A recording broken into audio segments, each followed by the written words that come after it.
Chapter 188. Escape? Chapter 188. Escape. When Yi Mo came to the airport, Han Yen was already there waiting for him. By the looks of it, she had been there for a while. Han Yen carried a bag. She looked at Yi Mo in shock, who only carried a small bag, thinking that this bag wasn't even enough for some clothes, much less equipment. The news she got was that the place they were going was quite far. She didn't know that if Yi Mo wasn't trying to hide his ring, he wouldn't even bother carrying a bag. Yi Mo boarded in no time and sat with Han Yen. Although Han Yen didn't use any makeup, she had this faint aroma on her that was quite pleasant. Although she wasn't extremely pretty, her temperament was quite good. Seeing Yi Mo didn't even talk to her after getting on the plane, but just played with a jade bracelet. She was a little annoyed and asked, "My news is to go to Huzhong province. Why are you going to Xian Mountain?" "I need to do some private business," Yi Mo said, and then sunk into silence again. Seeing Yi Mo not interested in talking to her, Han Yen frowned but stopped talking. Yi Mo was thinking about what Yi Ling said to him last night. The bracelet was let from Dad, saying your mum left it for you. The bracelet was very old. Yi Mo studied it with a spirit sense and didn't find anything out of the ordinary. It was just a normal bracelet. Sighing, he put the bracelet on his hand. Yun Bing, who was planning on going back to Ninghai, decided to go back a week later due to Yi Ling. Although he didn't know why she was staying for an extra few days, he felt she treated him a little different. "Do you know the organization North Sand?" Seeing Yi Mo finally stop playing with the bracelet, Han Yen asked quietly. Yi Mo dazed and replied, "I only heard about it. Why?" Seeing Yi Mo finally listen to her, Han Yen breathed and said, "You should know that Feng Tian you saved from the desert last time, right? She's from North Sand, and she said that data came from the North Sand. As for how it came out, she didn't say, but it's definitely related to North Sand."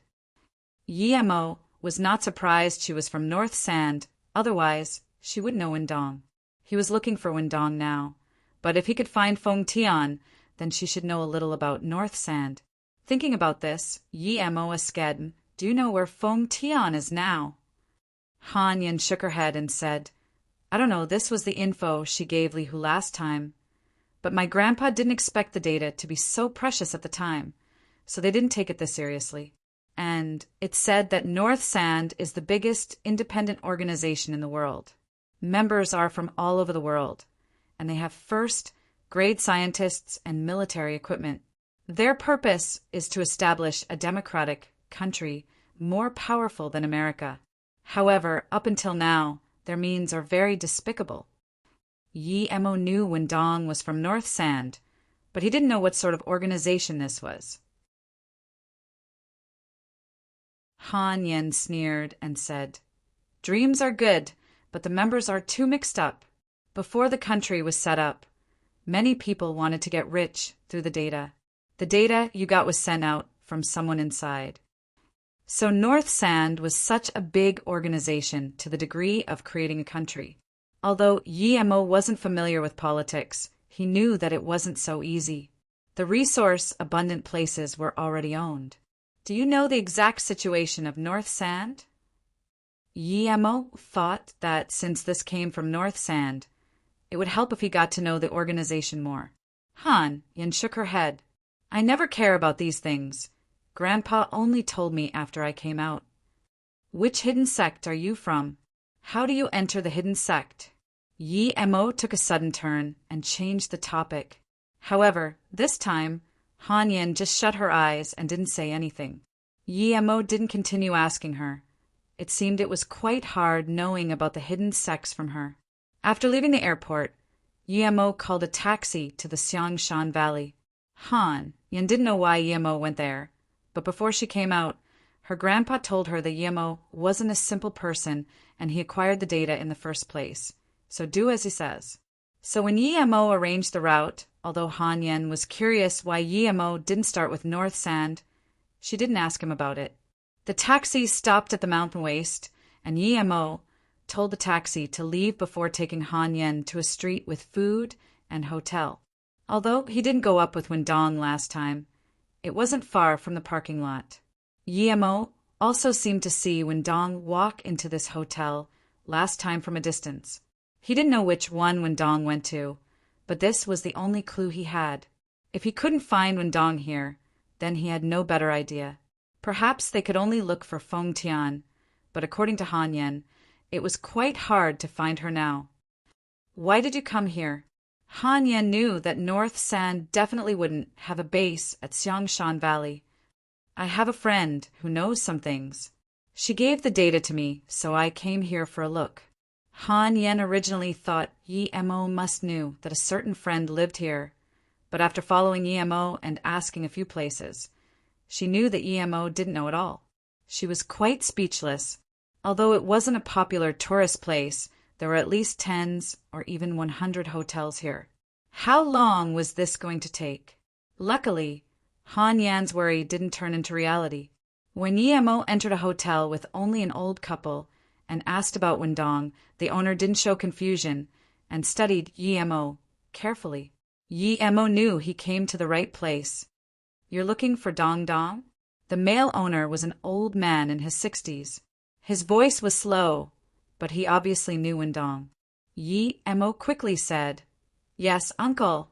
I'm Sister Don's friend, Yi Mo, in order to show that he was close to Wendong. He even called her sister. Yi Mo also felt speechless thinking about it. You're Yi Mo? Oh, wait. The old man suddenly went in the room and took out a letter to Yi Mo last time. Dong Dong asked someone to bring this to you if you came in 3 months. If you didn't come, she told me to burn it. Yi Mo took the letter in surprise, thinking if it wasn't due to Han Zaixin's business, he definitely wouldn't come. Even if he came, how could Wendong know he could find this place and even leave this letter for him? Yi Mo opened the letter and was dazed once again. There was just one word, run. What did this mean? Han Yen also saw this and looked at Yi Mo with curiosity. The owner couple saw Yi Mo look at the letter in shock, but walked into the backyard. This big run word was written from clear to unclear. The last bit seemed to disappear. Yi Mo frowned and suddenly understood. Wendong meant for him to run away as far as possible and even hide his name. Not good. Something happened to Wendong. That was Yi Mo's first thought. Something must have happened to Wendong due to that data, and those people were interrogating her where it went. Only Wendong knew she gave it to him.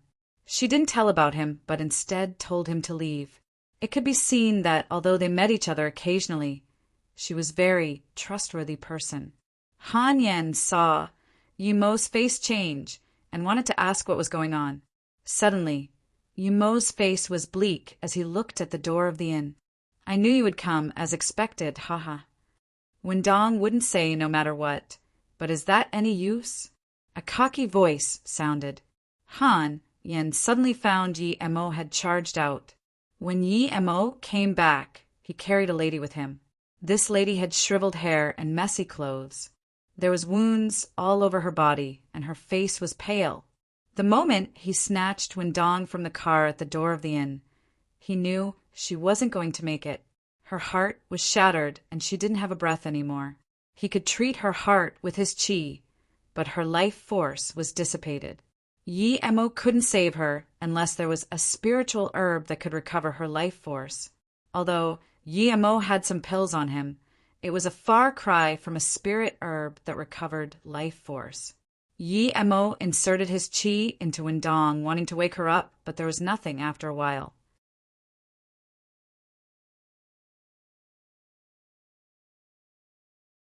Chapter 189. Between Life and Death. Chapter 189. Between life and death, as though scared by Yi Mo's ghostly figure, everyone took out their guns on the car. The leading person was a strangely beautiful young married woman. Wendong. Yi Mo suddenly felt guilty. Although Wendong's death was not due to him, she was tortured like this probably because she didn't want to reveal where the data was. Wendong slowly opened her eyes with the forceful treatment of Yi Mo's strong qi. When she saw Yi Mo, she was surprised and quickly said in a voice that even Yi Mo could barely hear, Yi Mo, sorry I involved you in this. North Sand is looking for the model. Quickly go, I didn't say. It was just these few words that used up all of her power and life force. Her head fell in Yimo's arms as she slowly closed her eyes. Yimo suddenly felt a fit of emptiness. Wendong didn't die due to him, but he couldn't bear the sadness. Funny how he still wanted to find Wendong to get the rest of the data, but didn't consider the complications for Wendong at all. Although Wendong was a woman, she was straightforward, generous, and very tenacious.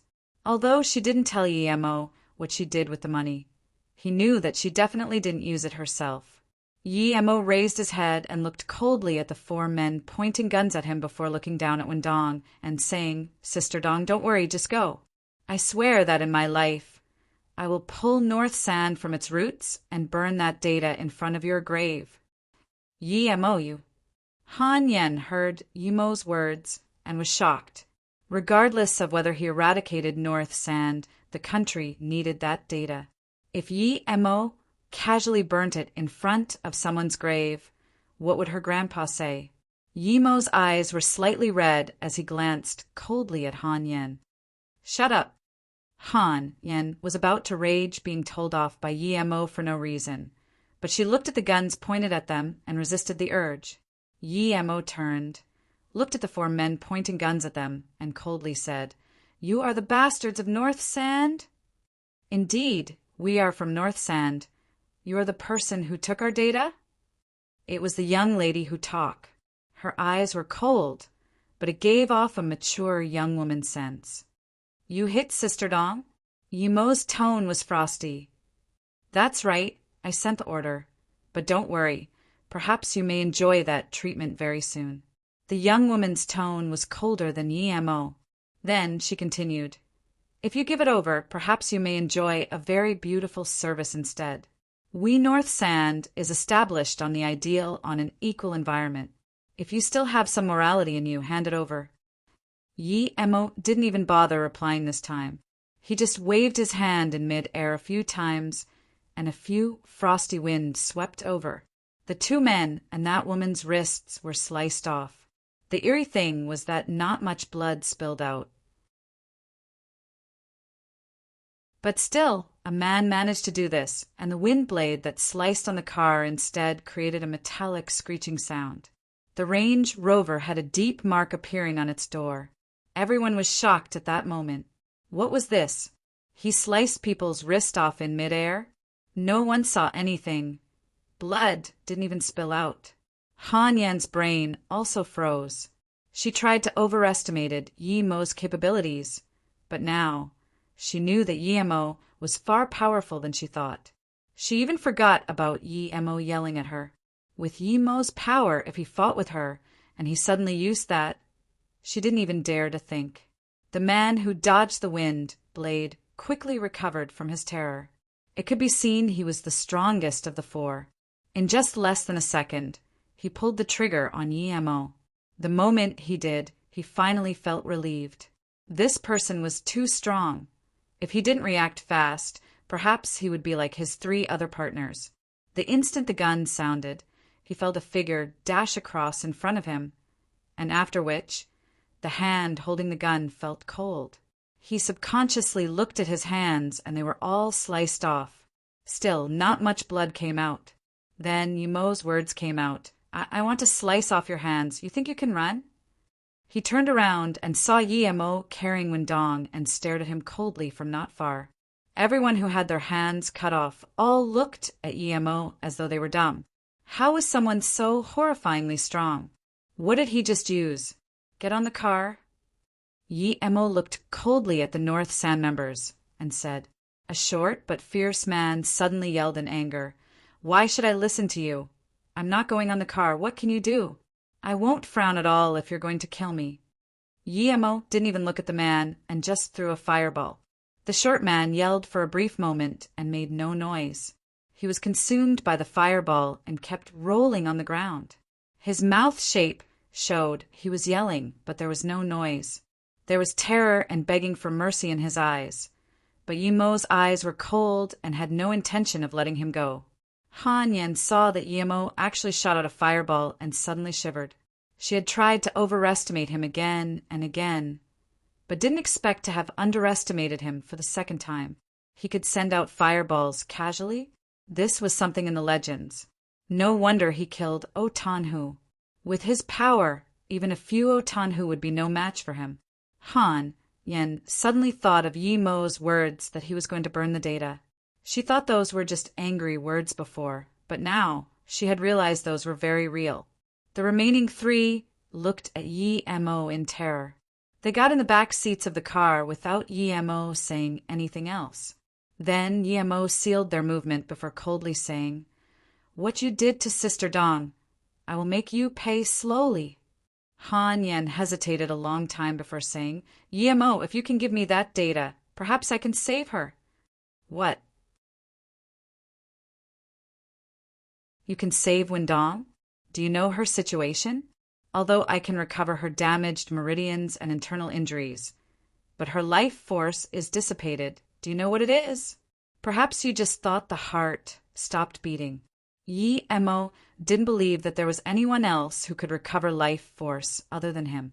Han Yen shook her head and said, "I don't know what is life force, but my master said 1,000-year lotus seed heart can save someone who died not long ago." This time, Yemo looked at Han Yen in surprise. After a little while, he said, "You actually know about 1,000-year lotus seed heart. It seems you understand quite a lot. Didn't your master teach you that it can only save someone who died within 1 incense time? If you can find one in half an incense time, then I owe you one." Han Yen shook her head and said, "No need for that long. I can take it out now." Then she took out a jade bottle and gave it to Yemo. Yemo looked at it. It was indeed 1,000-year lotus seed heart. There was actually such a thing on Earth. Yemo almost forgot about saving Wendong, but he quickly came to his senses and carried Wendong into a room in the hotel. He told Han Yen to keep watch over those North Sand people. However, that old couple was actually not inside. If the seed heart arrived in his hands earlier, he could make an entire bottle of medical pills with it. But now he could only turn it into a serum and save Wendong. It was just him who could do it, though. If it were someone else, they wouldn't be able to save Wendong, even if they had the 1,000-year lotus seed heart. Yemo had a lot of recovery pills inside his ring. With the seed heart now, Wendong's heart soon started to beat again slowly. An hour later, Yemo recovered some of Wendong's damaged meridians and internal injuries. Her breathing had stabilized, and Yemo knew she was fine before finally releasing a gasp of relief. "You really saved her?" Han Yen obviously didn't know how precious the lotus seed heart was. She knew it was precious, but only heard of it. In the depths of the mountains, she found it unintentionally. Her master complimented her for having good fortune. But even her master didn't know how to use it and just heard it could be used to save people. However, Yemo actually used this to reanimate Wendong. Yemo nodded and said, "Yes, Sister Dong is fine now. I will definitely do what I promised to do. But I still want to ask you a question. Where did you get this from?" After asking, Yemo grew anxious. 1,000-year lotus seed heart usually appeared as 36 together. Since Han Yen could get one, where was the other 35? This thing was not only able to reanimate the dead, but had huge uses for cultivation. If there was news of it, he would dump everything aside and search for that first.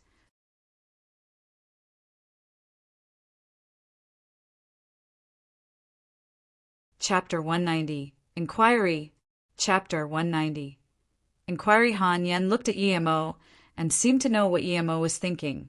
But she still said, "A few years ago, my master took me to gather herbs, and I found it around there. I was at a cliff, and there were 2 birds fighting. The seed came out from one of the birds' beak. Later, I felt it smelled good, and so I took it and showed it to my master.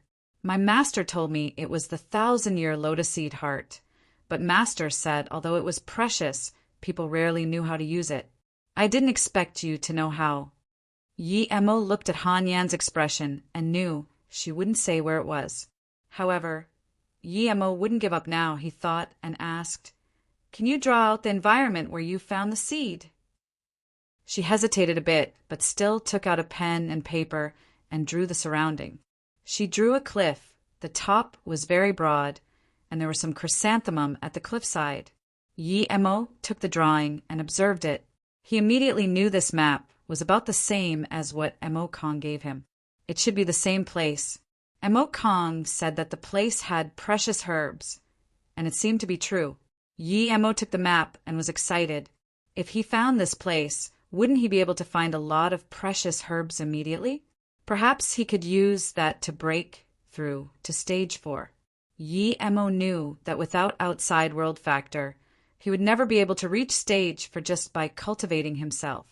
There were 9 stages in Qi gathering. If he reached stage 4, that would be intermediate stage Qi gathering.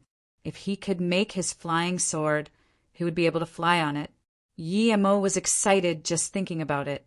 What sort of notion was flying on sword in a place like Earth? Yi Mo, can I ask you a question? Han Yen hesitated for a long time, but still couldn't resist her curiosity. Yi Mo nodded. Ask. Although Han Yen didn't say where, she obviously didn't draw random things. And he guessed it was the same place Mo Kong drew, but he didn't know where exactly it was. However, it was rare to see chrysanthemum growing in a cliff. What projectile was that you used to slice off their arms? And what was that fireball? Han Yen thought if she had this projectile, her battle power would increase by many folds. Yi Mo smiled and said, if I say once you cultivate inner qi to a certain degree, you can form those fireball and invisible projectile. Would you believe me? Han Yen made the look that I'd be an idiot to believe you. Then she said, it's okay if you don't want to say I've seen too many masters, but none could condense their qi into a fireball. Yi Mo didn't fuss with this question and gave Wendong to Han Yen. Let's leave here now, after I ask some questions, then decide what to do.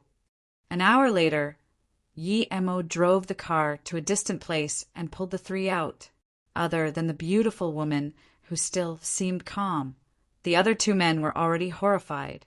This woman seemed to be the head. He casually beat the 2 men unconscious and looked at the woman and said, you know I will ask one by one. If you say any lies, you should have seen what I can do. The lady bit her lips and said after a while, if you let me go, I can agree to any request. You have much less a few questions. Then there was some rudiness on her face. Yi Mo sighed. This woman was an acting genius. He just cut off one of her hands, but now she was sexually luring him. You don't have the right to argue with me. If you don't want to say, then don't. I will ask someone else. Yi Mo didn't have the slightest good impression to this woman. He was prepared to kill her as soon as he was done. Hearing Yi Mo's words, this woman unexpectedly didn't make more request and just said, you should know we're from North Sand, and so is Wendong. Her pal stole important data from North Sand and ran. We're just responsible to bring her back. How did you know to ambush us at Xiangshan Valley? Yi Mo couldn't understand this. Without Han Zaixin, he wouldn't even go there. How would people from North Sand know? The young lady didn't hesitate to say, North Sand has 6 major bases across the globe. We're from the Asian base. It was an order from the base for us to wait at Xiangshan Valley. I heard it was because we got a new advisor. It should be his idea. New advisor? How did he know? Yi Mo asked curiously. The lady said once again, he's called Dongfang Shi. When we found that Wendong was related to that inn in Xiangshan Valley, he told us to not startle anyone. We just needed to hide outside the inn. He said that no matter if the person who got the data knew Wendong well or not, they would come back for more after a while. Then we could capture the person. Dongfang Shi? Yi Mo repeated. He felt this name was very familiar. Seeing Yi Mo talk about Dongfang Shi, the lady quickly said, it said that many things were planned by him ever since he came to the Asian base. Then the lady secretly looked at Yi Mo, seeing that he was in deep thought, seemingly interested in this Dongfangshi. She said, "I've seen this Dongfangshi once before. He is lustful. But it said that his main purpose coming here was for North Sand to help him get revenge. His enemy is Yi Mo, speaking till now. Yi Mo had understood who this Dongfangshi was. He was the original advisor of Nanqing. If he didn't attack to their base, or if Ningqing Shiwa was taken away, Dongfangshi's plans would have succeeded." Yi Mo sneered. He didn't go find him, but he wanted revenge. However, this guy was indeed big trouble. Life wasn't safe one day with him. He was different from those big families. Those big families had concerns, but he didn't. Yi Mo casually knocked the lady out and asked the other two. The news were about the same. "Don't kill these three. I just called my grandpa. My grandpa said to bring them back to Beijing." Just when Yi Mo wanted to kill the three, Han Yen spoke. "Okay, but there's one thing I need to talk to you about. As for your data, I will find it. You don't need to come with me now. You just need to bring these three back, and please take care of Wendong. When she is well, she will leave herself." Yi Mo wanted to find the 1,000-year lotus seed heart place and then go North Sand. To him, that was much more important. Nothing was more important than his cultivation. If it was before they met North Sand, Han Yen would jeer, but now she understood that Yi Mo was right, that she was cumbersome following him. Yi Mo's power far exceeded hers. Even with her pride, her movement technique might be far inferior than Yi Mo's. She didn't even see how Yi Mo got Wendong from the car an hour earlier. As for how Yi Mo knew 4 North Sand people came, she didn't understand either. Seeing Han Yan's silence, Yi Mo said again, "Don't worry, I will return your 1,000 lotus seed heart." After hesitating for a while, Han Yan finally agreed to Yi Mo's words, but requested that Yi Mo call them as soon as he had news of the data.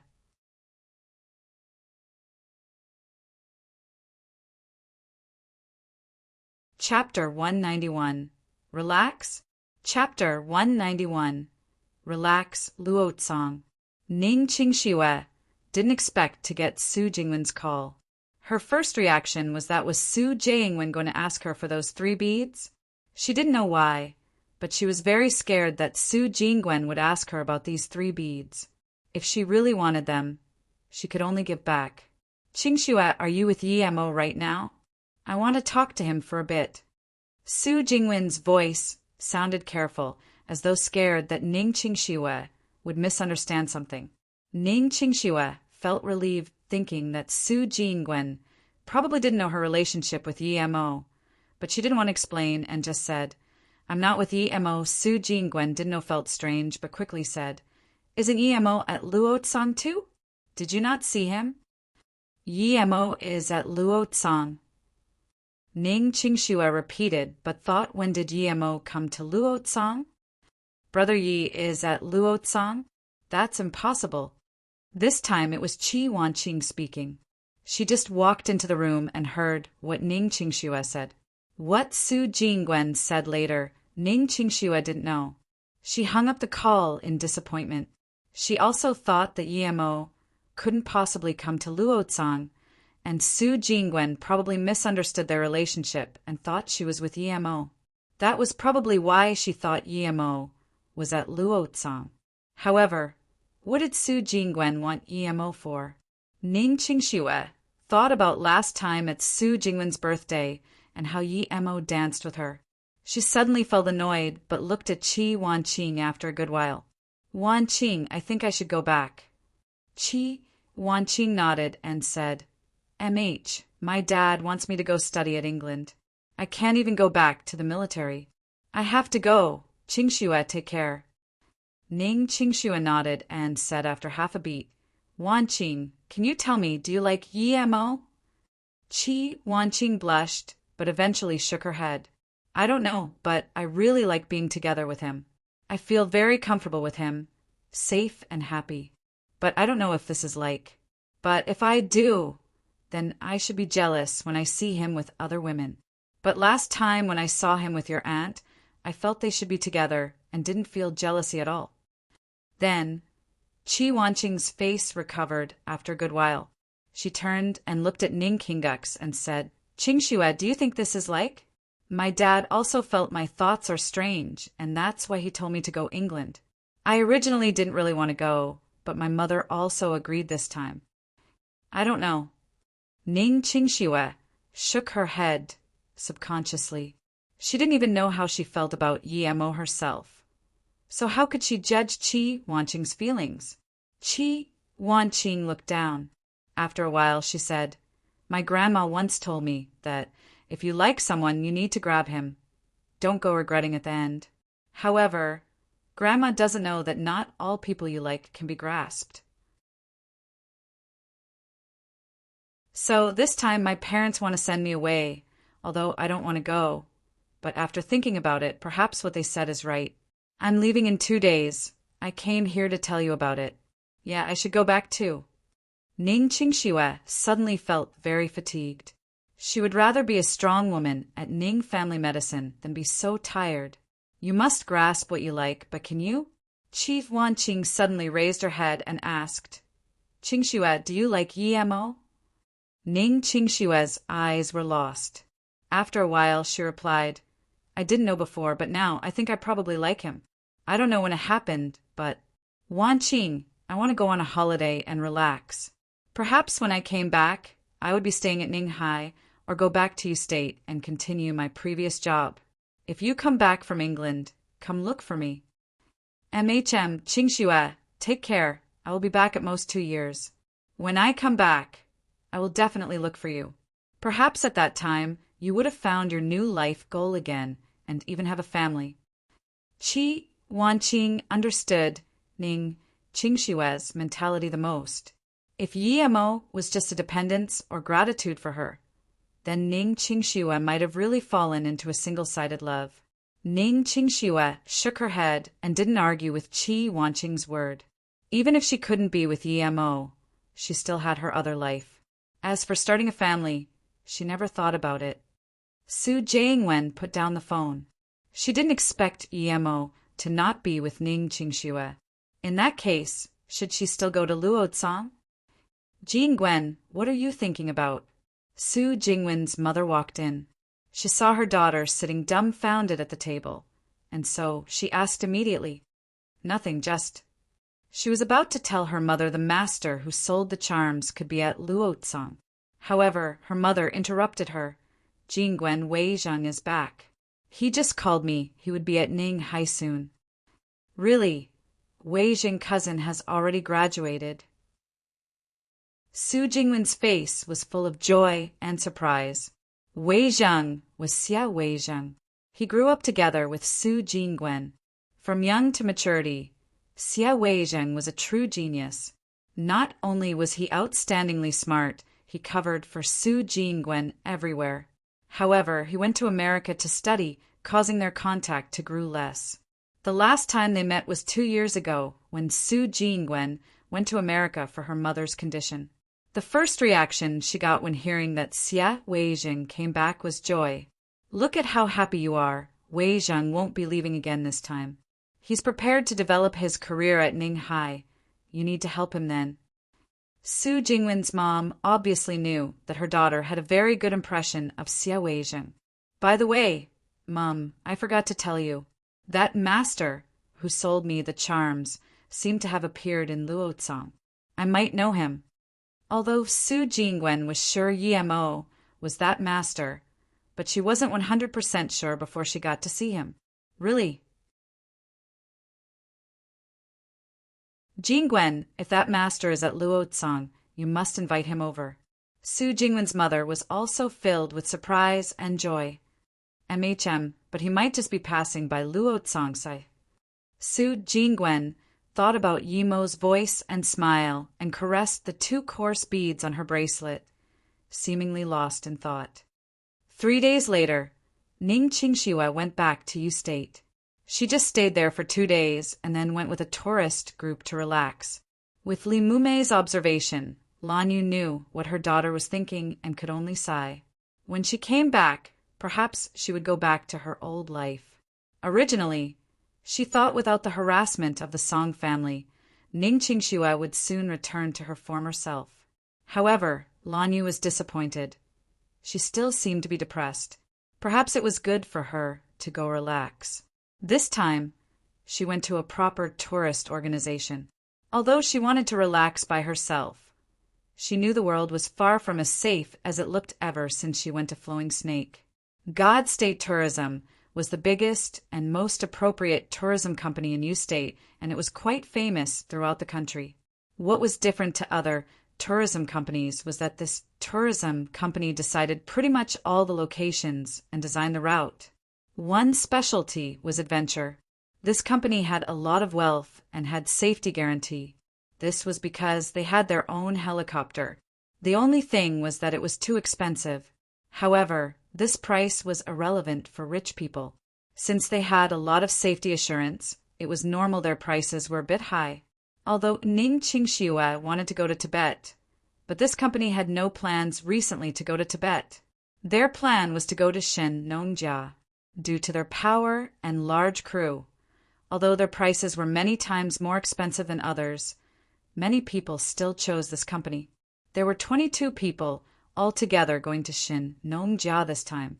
Most of them were the elite of the job market, and some were entrepreneur bosses. However, there were only 7 females, including Ning Qingxue. The tour guide was a girl called Chui Lin. She was in her 20s and looked very lively. She was articulate when telling about the stories and had a vibrant display of body language. After they went to the top of Shennongjia, they didn't go to Shennong, sacrificial ground. Instead, they went to a forest to seek the footprints of savages. This was one of the set journeys.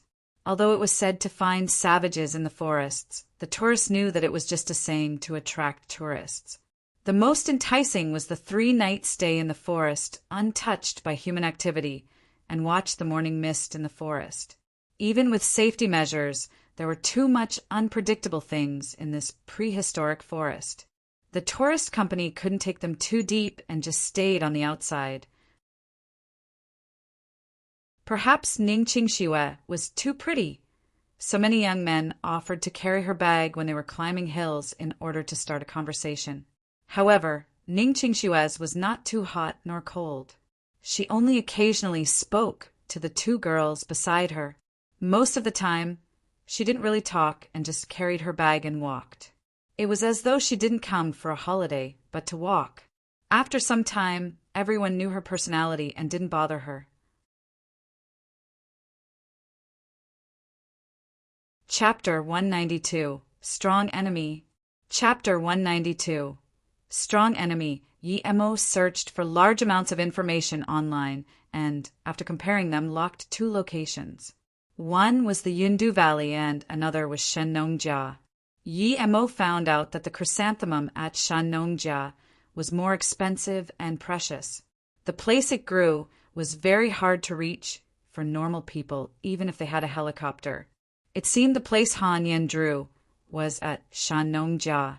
Eventually, Yi Mo decided on going to Shennongjia to find the chrysanthemum. Perhaps in this place he would be able to reach the place Mo Kong and Han Yan was talking about. Of course, Yi Mo wouldn't go with a tourist group. He knew the flowers were at a cliff. So as soon as he entered Shennongjia, he went to the No People district. The place was broad, but there were countless dangers there too. However, it wasn't hard for Yi Mo. It was only 2,600 meters above sea level. The 3rd day after Yi Mo entered the Shennongjia, he found the chrysanthemum at a cliff. However, the place was not so similar to where Mo Kong drew. Although they were both cliffs, there were no flat ground, and the top wasn't too broad either. Just when Yi Mo was prepared to go down and try a different peak, he heard voices from the middle of the cliff. Yi Mo scanned his spirit sense down, but couldn't find if there were people near. Were there really savages? Yi Mo did a close study of the geology of Shennongjia before he came. Other than some no-man lands and dangerous districts, most of the Shennongjia had been excavated by the country and has become a tourist hotspot. Just when Yi Mo wanted to go down, the voice sounded again. "It's not here. Looks like it's at Chet Tua Peak." "Let's go there then. The faster we get it, the better." Another voice sounded. It was sharper than the previous one. Yi Mo heard it clear. Two people actually climbed down the cliff. Yi Mo finally found a rope at a corner. He was too bothered with checking if this was the place. Mo Kong said that he didn't even notice there was a rope there. The two people could climb down such a steep cliff. Even with ropes, it meant that they were pretty good. Yi Mo just managed to hide himself when the two agile men climbed up the cliff quickly. Both of them wore gray clothes. The man who first came up was in his 40s and tied up his hair. He looked like an actor from ancient drama. The man who followed was about the same, but had short hair. There was a scar stretching from his ear to his mouth that looked very scary. Chiu to a peak? Yi Mo thought. Were these two looking for the same thing as him? He saw the two pack things up and took a quick break before rushing down the cliff. Yi Mo followed too. He was very curious as to what they were trying to find. Yi Mo didn't know where Chiu Tua Peak was, so he needed the two to lead the way. After following them for a while, he knew these two were indeed not bad, at least about the same as Otanhu. Were they from the hidden sects? The long-haired man suddenly stopped and looked back and around before turning to the other man and saying, "Cha-san, I feel that there's someone staring at us. Do you have this feeling too?" The man frowned and said after a while, "You're thinking too much. No one else know about it other than us. Plus, it's this place. It's normal to have that feeling." The long-haired man nodded. I probably sensed wrong. We should hurry. I don't feel safe until we get that thing. Plus, it was too hard for us to get out this time." The two quickly continued forward. However, Yi Mo took note. He just got near to them a little and was almost found out by this long-haired man. This guy really had something. After another hour or so, the two finally came to another valley. At the bottom, they quickly climbed up a cliff. Yi Mo followed without hesitation. Once they reached the top, Yi Mo immediately knew this was the place he wanted to find. So it was actually called Chiu Tua Peak. Looking at how familiar they were with it, it wasn't the first time they came. The top was a big flat area. From afar, one could still smell the chrysanthemum. However, Yi Mo's spirit sense immediately noticed that there was already a man in his 30s at the top. His skin was white and had short hair. However, he seemed very ethereal standing at the top. He carried a long sword behind his back. "No wonder I felt I was followed. It was you, Bien Pa." The long-haired man sneered. The man called Bien Pa didn't expect someone to come so quick and sneered. "It seems your luck is bad. You found out about this news too and was met by me." Then the man called Bien Pa shook his head. Yi Mo frowned. He really didn't feel worried about this long-haired man and Cha-san, but this Bien Pa gave him a feeling that he couldn't see through. He even noticed Bien Pa look towards his side. If that was real, then this Bien Pa was too scary, even if he didn't know if they were looking for the same thing as him. "Bien Pa, our power is about the same. Although you can beat any of us alone, but with us two together, you won't be able to win. How about we work together and split it into 3, 1 each?" This time it was Cha-san who talked. "1 each? Humph. You overestimate yourself. Take my fist first." Then Bien Pa stepped forward and launched a fist. Cha-san hummed and returned with a fist. He will make Bien Pa know that he was not a coward. Clash. Cha-san actually took many steps back and was stopped by the long-haired man. There was blood in the corner of his mouth. Just one fist and he was injured. "You broke through." Cha-san looked at Bien Pa, who didn't move at all. He didn't expect Bien Pa to break through to the next state. In the entire hidden sects, the amount of people who was able to break through to Earth level could be counted. Bien Pa was so young, but he already reached Earth level. What was this? "Brother Bien, we admit defeat. The thing is yours." "Let's go, Cha-san." The long-haired man saluted with his fist and was about to drag Cha-san down the cliff. Bien Pa sneered and pulled out the long sword from behind his back and caressed it.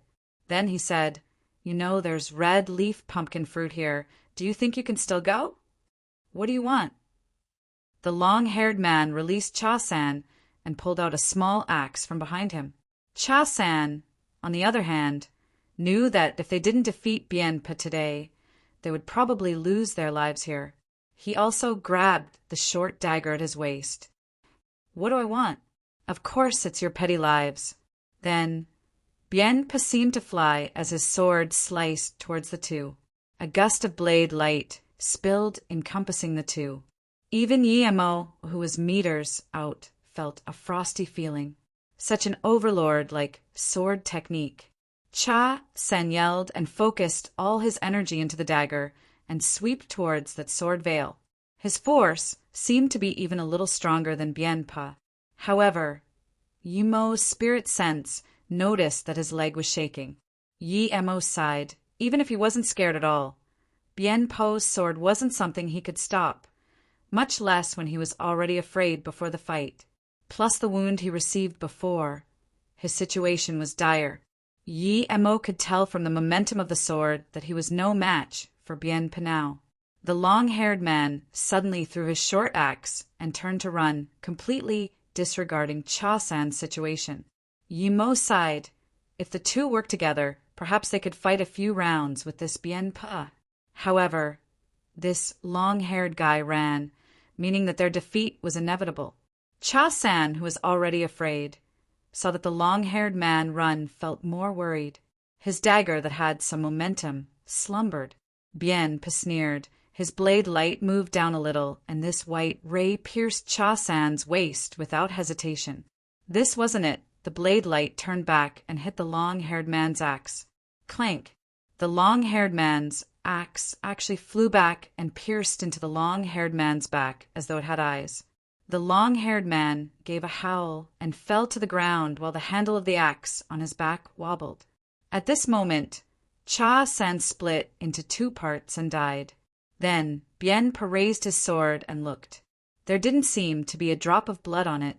He nodded satisfactorily and looked towards where Yemo was hiding and blandly said, "Do I have to invite you out?" Yemo knew he was caught, so there was no point in hiding. He stood up from behind the stone. Yemo knew he was caught, so there was no point in hiding. He stood up from behind the stone.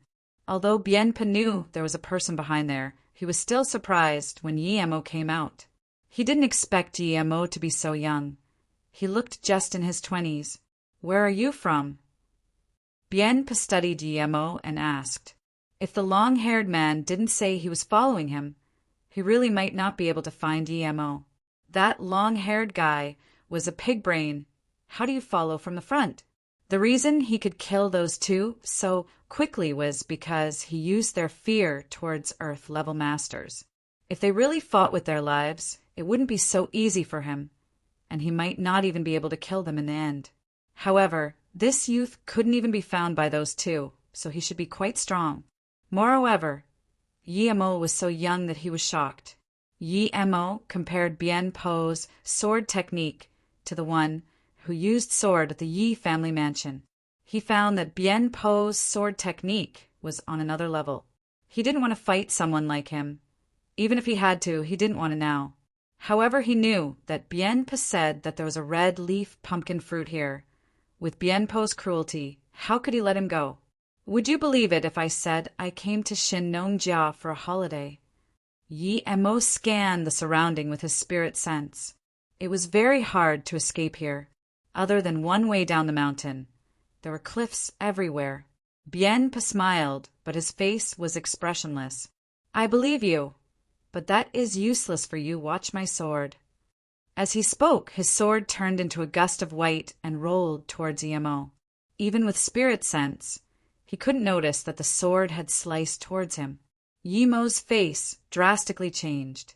He had to twist his body quickly to barely avoid this sword.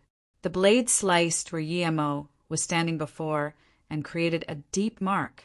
If this slice connected, Yemo would have been cut in half already.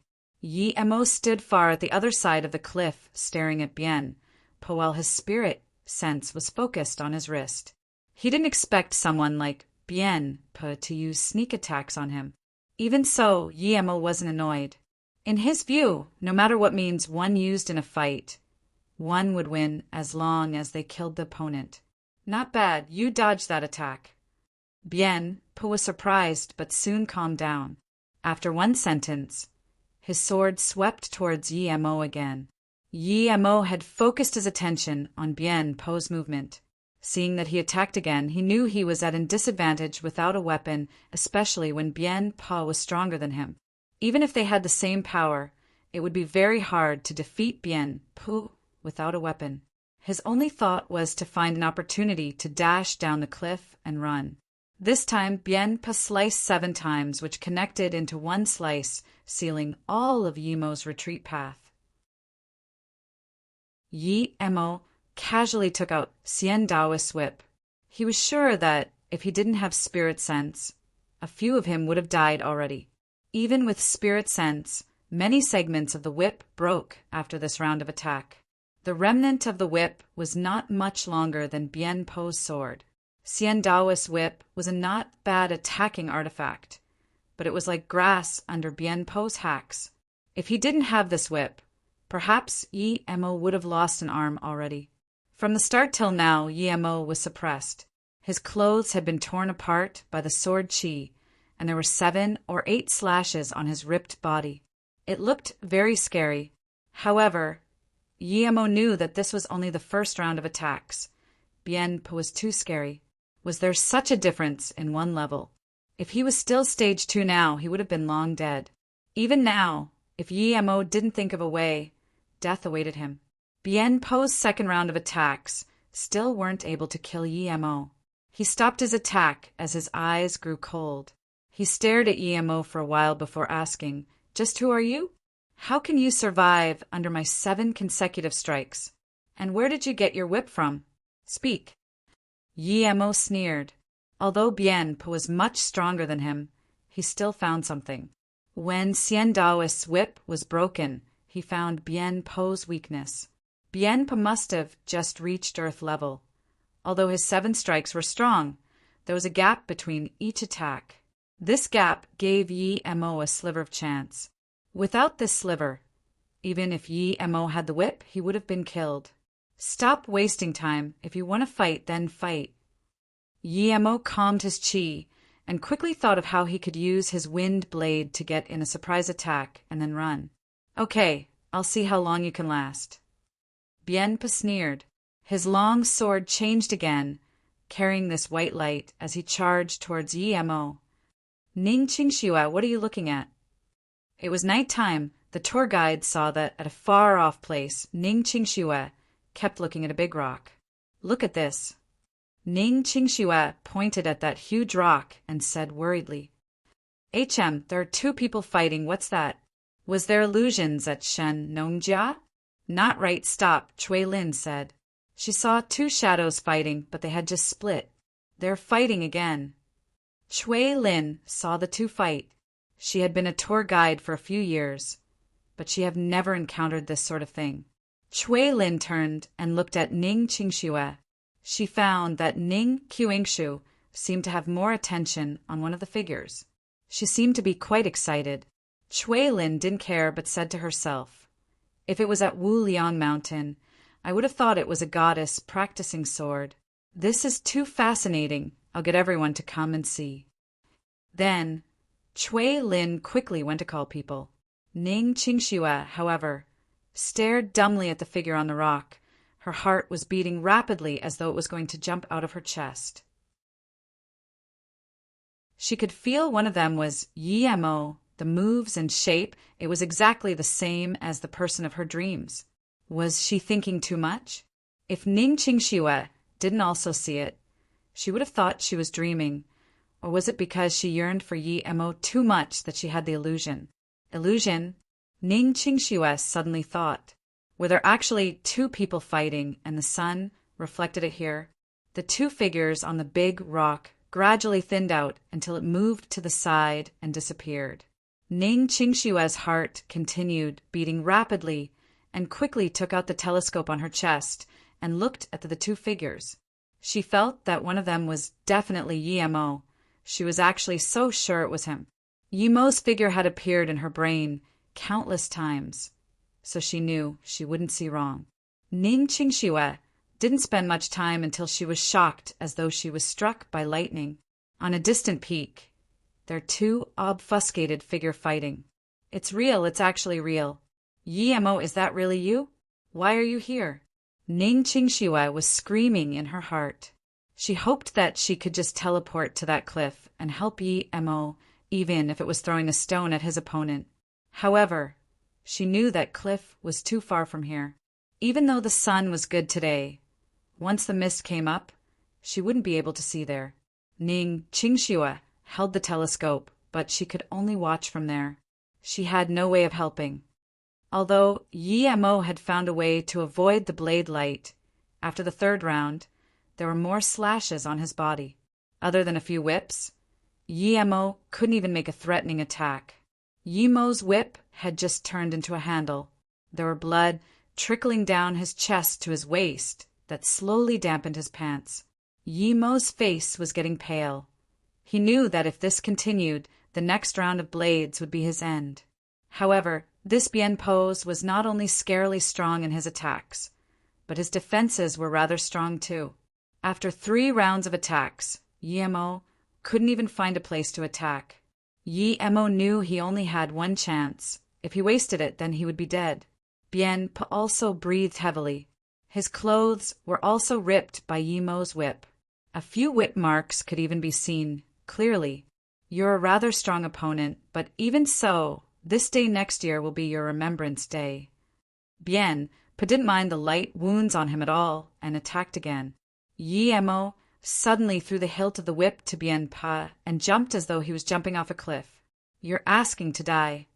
Bien saw that Yimo dared to make a forced escape and sneered. His long sword turned into a white ray that struck towards Yimo. Not even bothering with the hilt, Yimo threw at him.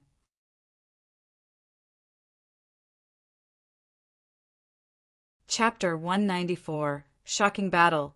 Chapter 194 Shocking battle. Bien saw that Yimo couldn't dodge and was about to be cut in half by the sword, but just as the sword was about to hit. However, Yimo suddenly dropped down as though he didn't charge straight, but was free falling. Such amazing control, being able to do this in mid-air, even Bien was amazed. But even so, he didn't go easy at all. His sword turned 90 degrees without a trace and cut down towards Yimo again. Yimo had to admire Bien for his sword technique. He held back some power on each sword so he could change moves at any time. I'll let you guys die together. Bien saw that the place Yimo landed was where the long-haired man lay. He sneered as his sword attacked fast. At that moment, Bien froze. He found that Yimo disappeared. His sword stopped, and Yimo used this opportunity to escape. He used this technique for Daoist Yen, but he wasn't sure whether it would work against Bien.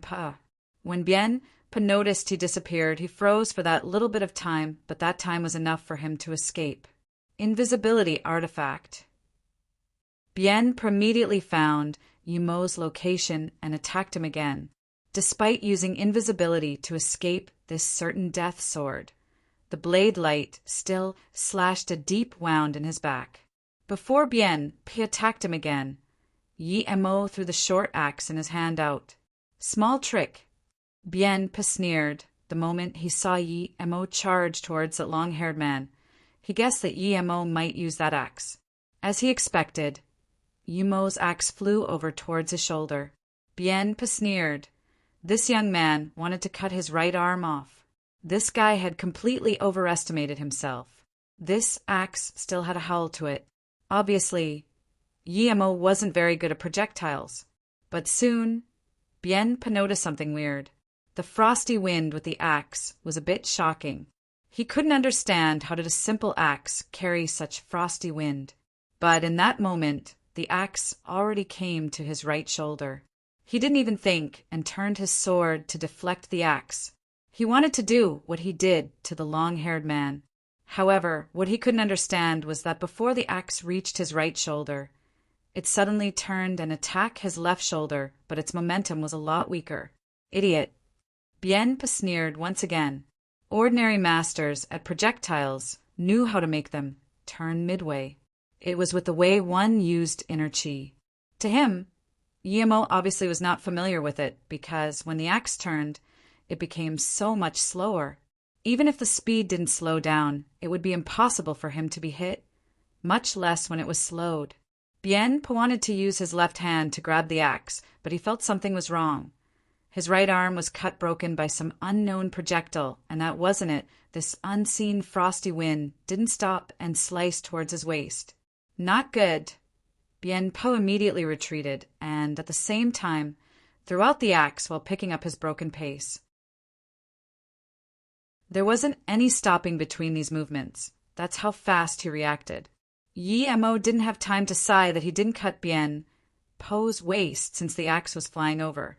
The same time he dodged the axe, Yi Mo knew that as long as he didn't kill Bien Pa, he wasn't out of danger. Even without a hand, it would still be very easy for Bien Pa to kill him.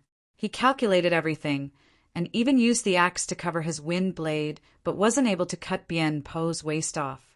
From this, it could be seen how strong the other party was. Luckily, he aimed for the arm first. Otherwise, Bien Pa could have easily seen through if he aimed towards his waist, right at the start. When Bien Pa retreated to the cliffside, so did Yi Mo. He was very angry having his arm cut off in a strange way by an insect. He grabbed his long sword with his left hand and didn't talk. His sword spun around and was going to encompass Yi Mo again. Yi Mo kept his spirit sense on the sword. Soon he felt relieved. Although Bien Po's left-hand sword technique was very good, it was far from his right hand. It was the same sword light, but Yi Mo clearly captured where the sword was. Yi Mo didn't even think and grabbed towards the back of the single-bladed sword. At the same time, he focused his chi, wanting to control the sword. Even though his left hand wasn't as good as his right hand, if Yi Mo let Bien Pa use his sword technique, he would still die. Humph! Bien Pa didn't expect Yi Mo to be able to grab the back of the sword. He sneered and was about to gather energy to pull back the sword and cut Yi Mo from the waist, but at this time a huge power came from the sword's back. Yi Mo actually jumped out of the cliff and pulled him out too. Bien Pa wouldn't let go of his sword at all and twisted the sword. There was a huge power, and Yi Mo immediately let go. "You want me to fall off the cliff with you? Keep dreaming. I won't even let my sword go with you." Bien Pa twisted in midair, and before his breath of inner chi finished, he dashed towards the cliff again in midair. Yi Mo sneered. Although he was falling, he raised his hands at the same time. Multiple wind blades sliced towards the space between Bien Pa and the edge of the cliff. As soon as Bien Pa reached the edge, he felt multiple frosty winds coming at him.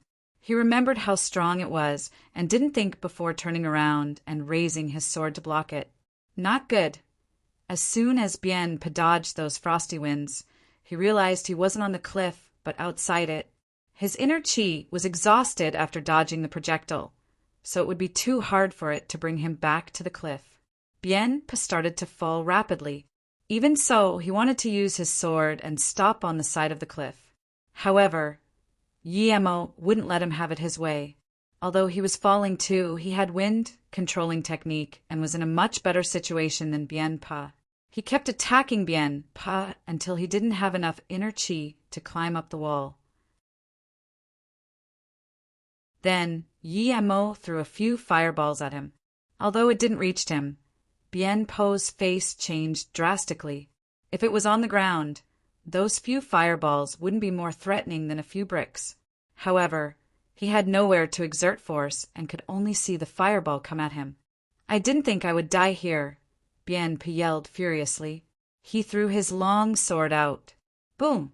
All the fireballs landed on Bien Po's body.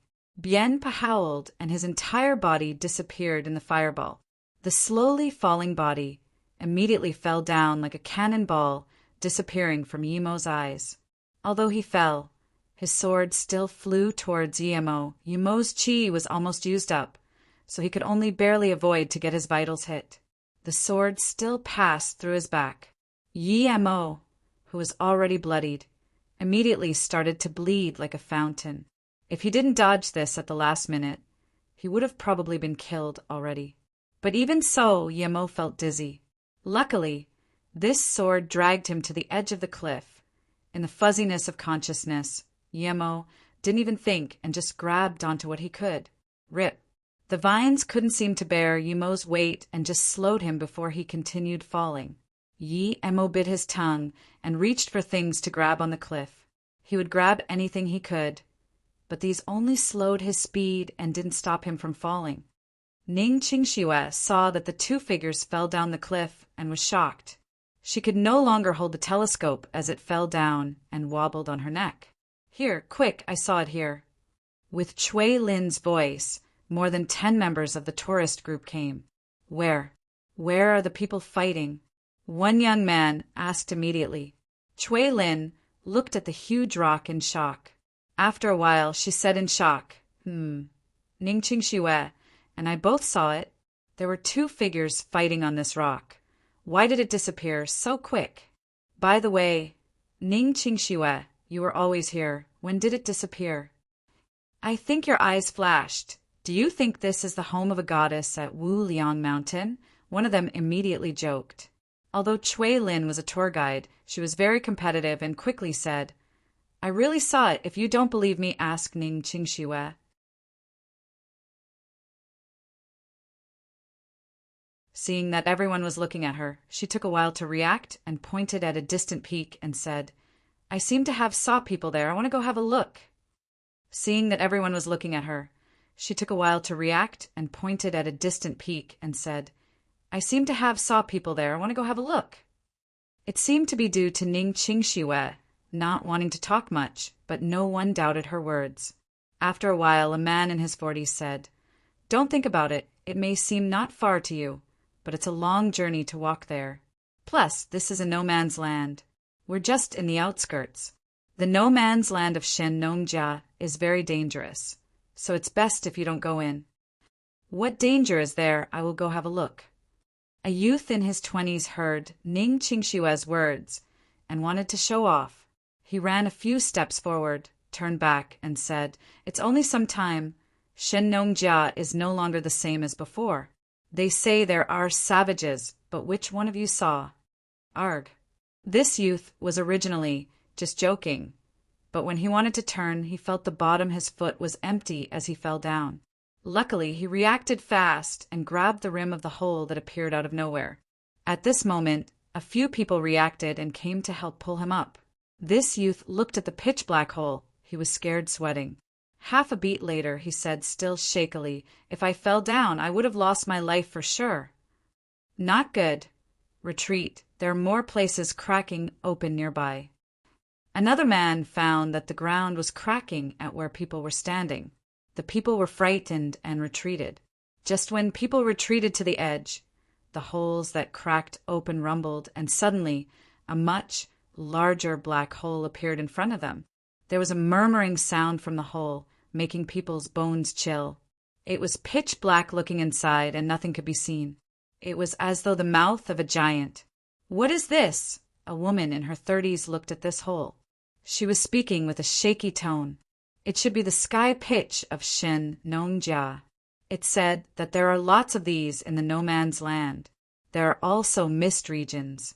These places are where you can't come out from. I didn't think we would encounter it. Retreat quickly.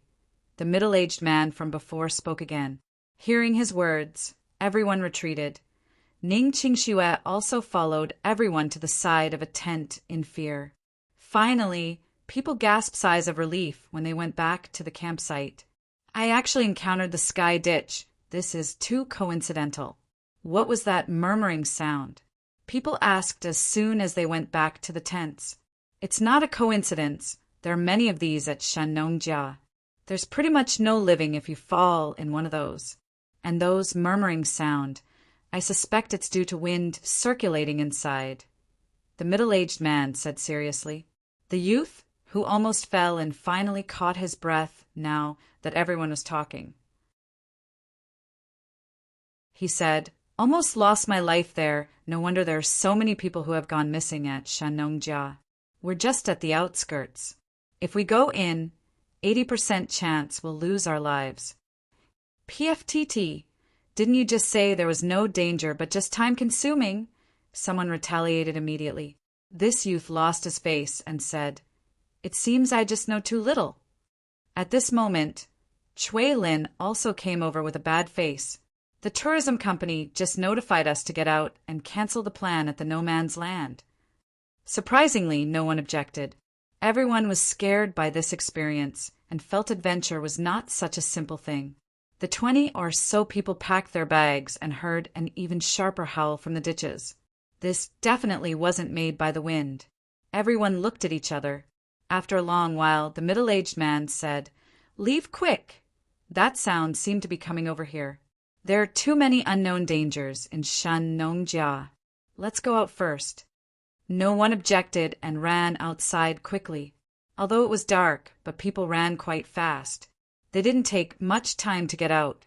When everyone came out of the no man's land, they gradually calmed down. "Count the people. We should go to the nearest tourist spot," the middle-aged man said. Although Chui Lin was the tour guide, she seemed a bit nervous and started to count people. 21, we're missing one. Chui Lin's voice was shaky. Obviously, she knew what one person missing meant. The middle-aged man immediately said, "Let me count. 1, 2, we're indeed missing one." Everyone looked around to check who didn't come out. "Call the police. We can't go back in. It's too dangerous." Zhang Chang didn't come out.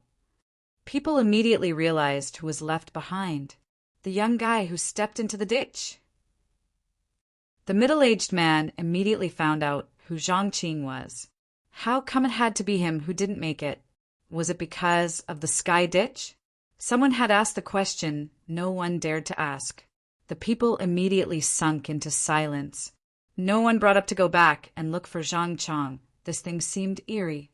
"I think Zhang Chang might be scared and lost his way running outside." The middle-aged man said something even if he didn't really believe it. This many people didn't get lost, but he did. Chui Lin worriedly said, "What do we do now? Do we go back and look for him?" No one replied. Everyone was scared of the sky ditch. No one had the guts to go back in to find someone. Wait for the rescue team. No one wanted to go risk their lives for a stranger. Even the middle-aged man went quiet. After all, what just happened was too terrifying.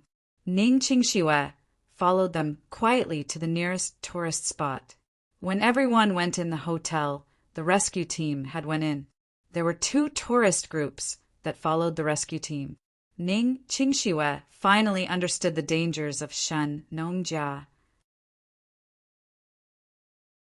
She even wanted to look under that cliff, but now it seemed that before she got there, she would have lost her life. This wasn't something that could be done with courage. Sometimes power was needed, and she didn't have that power now. She could no longer calm down, not being able to see if that person was Yimo. She came out to relax and hid Yimo's figure from her mind in the depths of her heart, but now she felt her mood was even messier. Yimo's figure kept swinging around in front of her eyes. The moment he fell from the cliff became clearer and clearer. Did she think too much and thought of someone else as him? Otherwise, why did he go to that place? Ning Qingxiue thought of Yimo's small medical case. Perhaps he was gathering herbs there. Chui Lin was still quite anxious. It was the first time someone has gone missing when she was a tour guide. "Chui Lin, I want to ask you something. Your company has a helicopter. Can it be rented to save others?" Ning Qingxiue, however, came to Chui Lin and asked about this. Chui Lin shook her head and said, "The company rarely mobilized the helicopter. Renting it is impossible. It isn't a simple thing. They needed to verify there is a target and then apply for a permit. Otherwise, the helicopter can't be mobilized easily." Ning Qingxiue had understood. To be honest, the helicopter was just a way of making people feel safe. It was useless when something really happened. With this occurrence, no one had the mood to play. The tour group went back to U State the next day, but Ning Qingxiue didn't go back with them. She went back to Ninghai. She knew it was a dream to go back to that cliff with her own ability. Plus, she wasn't even sure if that person was Yi-Mo.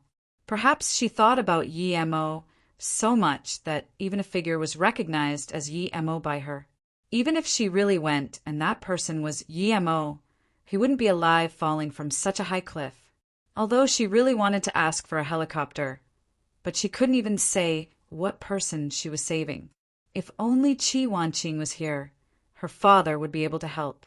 The main purpose of going back to Ninghai was to confirm if the person she saw was Yi-Mo. Although she wasn't sure if Yi-Mo would come to Ninghai, she still wanted to go look at Yi-Mo's school. It was because this was the time to get the graduation certificate, so perhaps Yi-Mo would come back for it. Plus, she wanted to ask Su Jingwen about some things.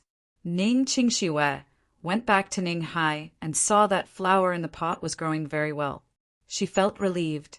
It seemed Su Wei looked after this grass quite well. But soon, she noticed something different. She saw that there were many small buds next to the grass. Who grew that? No, they were the same breed as the grass she grew. It just didn't look like it was growing very well. The moment she saw them, her mood was excited again. Did Yi-Mo come back? Ning Qingxiue felt her breaths were desperate.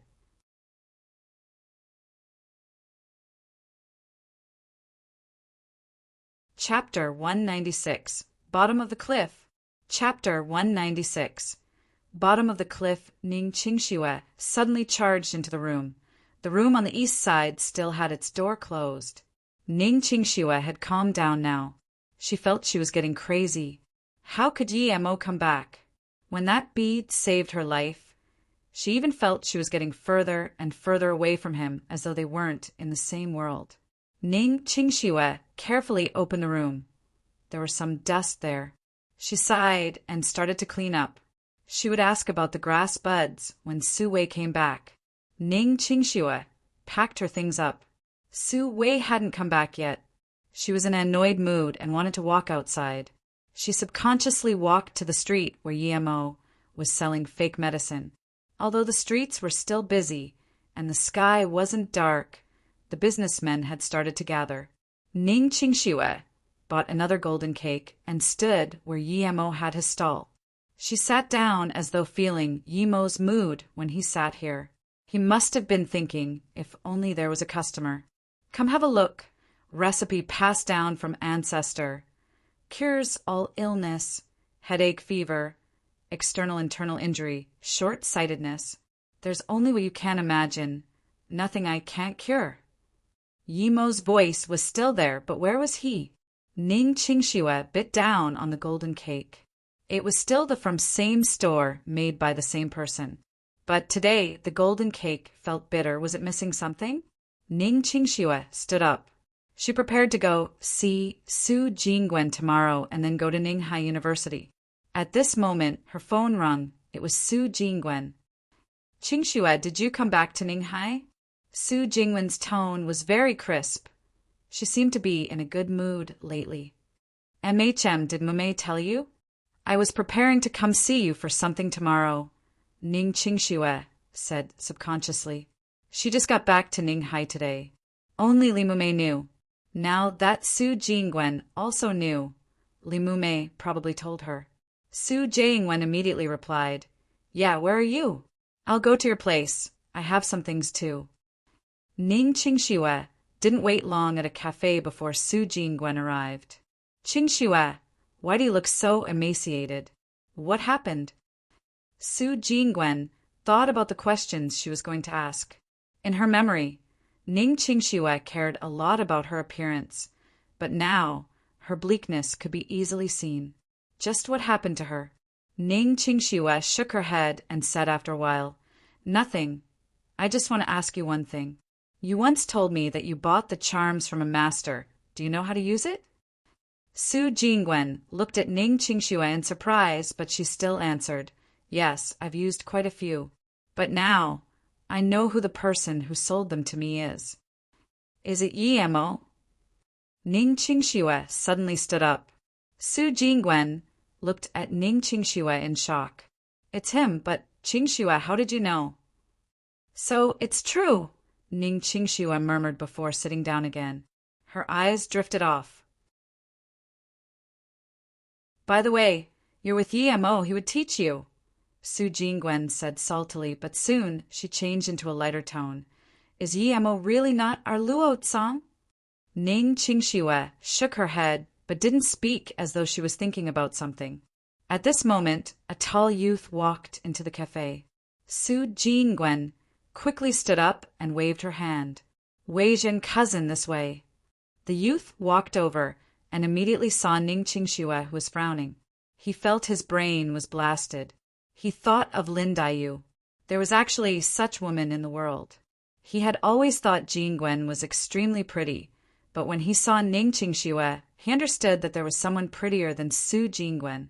The girl's pretty brows lightly frowned, and a few messy strands of hair made her seem more innocent. There wasn't even the slightest mark of makeup as she kept her natural face on.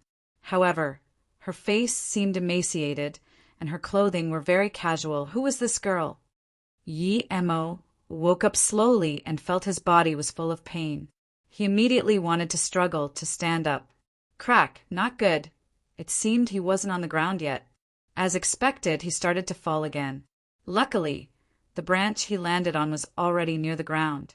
Splat! Yi Mo fell to the ground. The ground was covered in thick leaves and mud, so it wasn't very hard.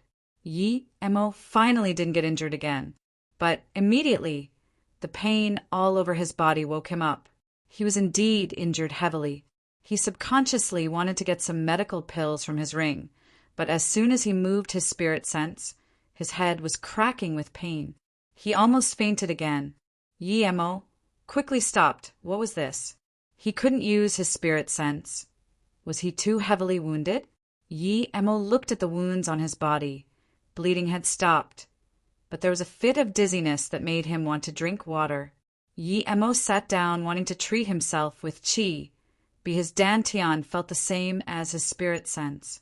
As soon as he used it, there was immense pain. What was this? Yi Mo looked at his body. Although there was a lot of bleeding, most wounds had healed itself. It seemed to be related to the herbs he usually consumed.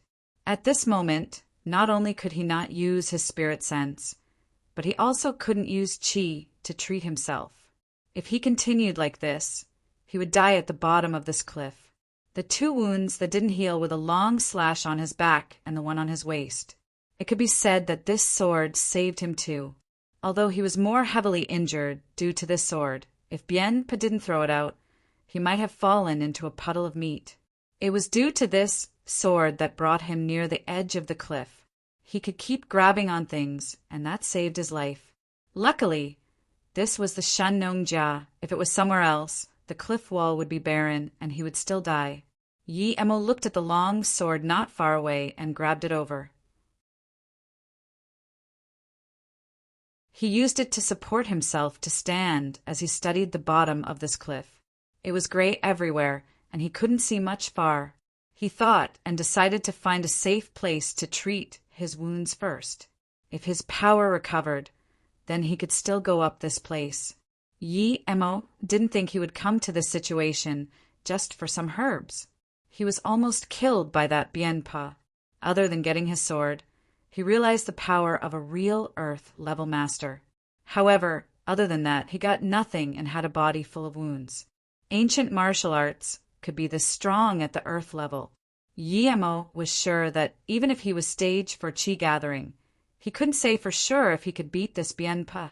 If this wasn't the cliff where he fell, and if he didn't use all sorts of calculations to drag Bienpa down the cliff with him, then he would also be dead. No wonder these people didn't want to go to the mortal world. They could cultivate ancient martial arts to this state, and that was only elementary stage of Earth level. If he was a tertiary stage Earth level, or even a heaven level master, how scary would that be? Just when Yi Mo stood up and didn't even move, he felt danger. There was a crunching sound behind him. Yi Mo didn't even turn back and sliced behind him. PSH. A snake the size of a beer bottle had its head sliced off by Yi Mo. The blood shot high into the air from its neck. Such a sharp sword. Yi Mo looked at the long sword, There wasn't any blood stains on it. It was indeed a good sword. He turned around and looked at the snake, and his face turned serious. The snake was already 3 meters long. Even if it didn't have poison, he would die if the snake went around him. Yi Mo endured the stench and drank some snake blood. He felt a little better. Then he took the long sword and started to pave the way. This was a swamp. If he sunk in, he would still die. Yi Mo moved very slowly. He knew that a place that had no human signs for most of the time wasn't a good place. He just needed to look around at the white mist and knew that this place wasn't safe. There were some bones of animals scattered around. Yi Mo carefully avoided them. As expected, as soon as Yi Mo avoided it, a black shadow darted like lightning towards Yi Mo from amongst the bones. Before this black shadow reached in front of Yi Mo, that stench was already unbearable. Yi Mo sneered. Even if he couldn't use qi, he couldn't be bullied by animals like that. He swung his sword, and the black shadow made a sharp howl. It left behind a furry tail and a few drops of blood. In the blink of an eye, it snuck back into the swamp. It had the tail of a cat. Yi Mo probed it with the sword, but couldn't tell what attacked him.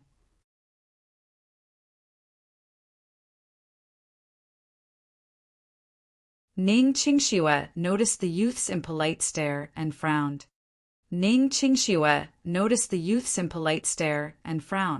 Su Jingwen noticed it and quickly said, "Cousin Wei Zheng, this is my friend Ning Qingxue."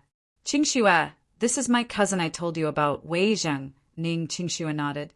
If she didn't still have more questions to ask, she wanted to leave. "Hello, I'm Xia Wei Zheng, Jingwen's cousin. It's a pleasure to meet you." Wei Zheng also noticed his impoliteness. He immediately smiled and extended his hand to Ning Qingxue. He thought that Ning Qingxue probably wasn't from a rich family, judging by her clothes. He was really happy to meet a girl as pretty as Ning Qingxue. Ning Qingxue frowned and just drank the coffee that was just handed to her. Xia Weizheng took his hand back awkwardly. He didn't expect this girl to be so rude. No matter what, since she was Su Jingwen's friend, she couldn't treat him like that. He kept his smile, but it was quite forced. Su Jingwen quickly said, "Cousin, what do you want to drink? I'll order for you." Anything. "Jingwen, I have a ball with my classmate at night. Do you want to go?" Xia Weizheng came today to ask Su Jingwen to the ball. He then looked at Ning Qingxue. He thought it would be good if he could invite both of them. Su Jingwen knew Ning Qingxue's personality. She would treat her cousin the same even if he was H.T. Mayer's son, much less just a student from America. She also knew about Ning Qingxue's other things. She ignored Song Shaowen, the young master of one of the 5 big families, much less Xia Weizheng. She didn't even ask Ning Qingxue and said, "I'm not going, I still have some business tonight." "Jingwen, how can you not go?" "If you don't go, I won't even have a dance partner. That's too embarrassing." "Jingwen, you must help your cousin. You need to go," Xia Weizheng quickly said. Su Jingwen shook her head again and said, "Cousin, you know I don't like to dance. Plus, I've never danced with a guy. I think I'll pass. Plus, you're so handsome. Would you be scared no one would dance with you? Hee hee. Jingwen, you used to always stick with me. But this time I come back, you just try to help me with my company. You even rejected my invitation to a ball. You really make me lose face. I feel you have changed a lot." Xia Weizheng sighed. Su Jingwen laughed. "Cousin, you're thinking too much. I'm still the same me. I just don't really like that sort of place. Plus, that was when I was young. I'm old now, so I can't be like before. I'm very happy you can come back to start your company." There were a few times that Ning Qingxue just wanted to ask, then she would get up and leave. However, she wasn't done today, and it wasn't too suitable for her to go now. She felt this Xia Weizheng was very annoying. Even if he wanted to talk to his cousin, couldn't he do it after she was done? He knew she was with her friend, but still came. This guy was really impolite. Little did she know that she was also impolite in his eyes. Xia Weizheng no longer had a face full of smile when he first came in. He was rejected in handshake, and he was also rejected by his cousin. He was quite unhappy. Now that Su Jingwen said that, he stopped the topic, took out a red box, and handed it to Su Jingwen and said, "Jingwen, I ordered this for you." "What's this?" Su Jingwen looked at the exquisite box and asked. Xia Weizheng's smile returned to his face. He looked at Su Jingwen and smiled. "You'll know once you open it." Su Jingwen was really confused and opened the box. There was an exquisite bracelet. The beads were very bright, and it could be easily seen that each bead was expensive. "Bracelet?" Su Jingwen repeated. Xia Weizheng smiled. "Yeah, I saw that the bracelet you had seemed quite shabby and there were only 2 coarse beads, so I made one just for you. You must have not gone shopping for a long time. Wear it and see." Su Jingwen smiled beautifully, closed the box, and said, "Cousin Weizheng, thank you very much for giving such a beautiful bracelet." "This is nothing. As long as you like it, try it on." Xia Weizheng saw Ning Qingxue take a look at the bracelet for a while and then stared at her. He smiled and knew that Ning Qingxue must have liked this bracelet too. He would get her one later as well. Su Jingwen's smile was a bit forced and could only say, "Cousin, I'm already wearing one. I'll take yours and wear it perhaps later." "Jingwen, your bracelet looks really coarse and there are only 2 beads on it. It really doesn't match your hand. Just change one. I feel this new one can match you. Come, try it." Then, Xia Weizheng picked up the bracelet and passed it to Su Jingwen.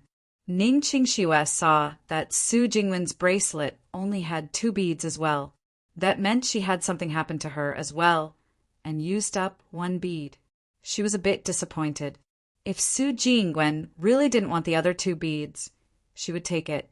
Now, it seemed that Su Jingwen came to her due to the jade beads. "But cousin, I really like the current one. I don't want to switch now." Su Jingwen saw that it was too hard to reject his fervor, so she could only speak the truth.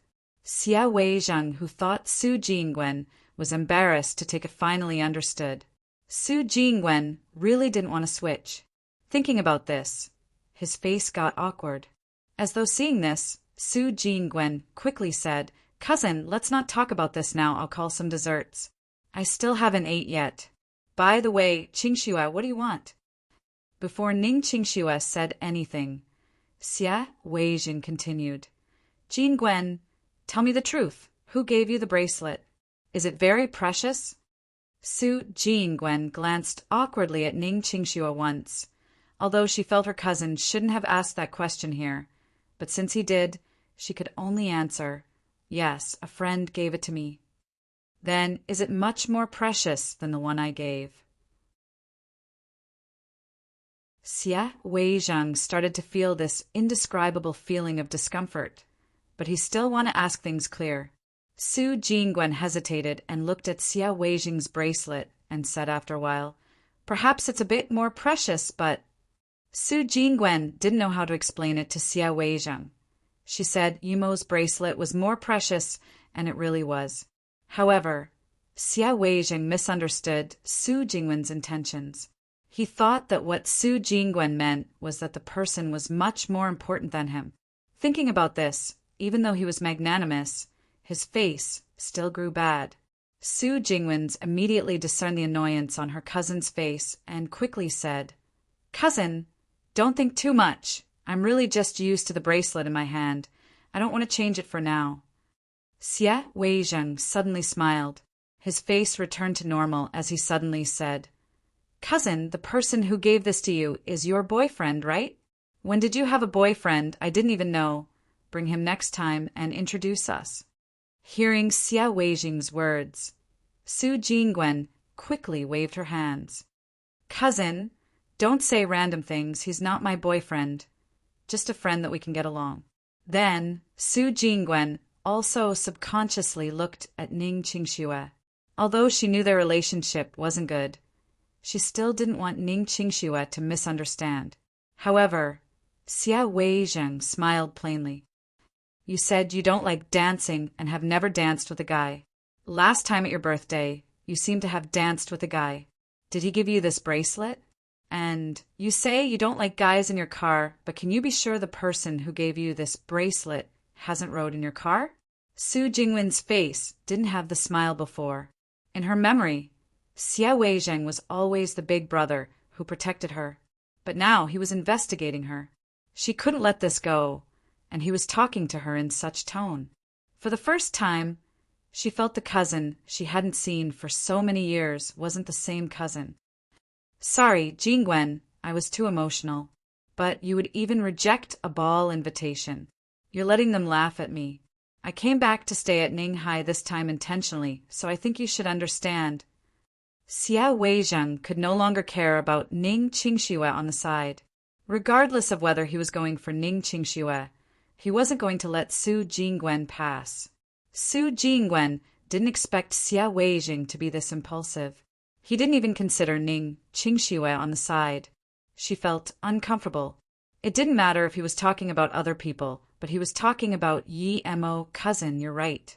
I'm still the same to you, and you're still my cousin in my heart. My mom and I are very happy you can stay in Ninghai. But did you stay at Ninghai due to other reasons? And cousin, it's my freedom who I want to dance with and who I let on my car. Cousin, you seem to have changed a lot. Su Jingwen sighed. She felt this strange discomfort. However, Ning Qingxue stood up. Jingwen, I'm going. I'll call you when I have time. She really couldn't tolerate this Xia Weizheng anymore.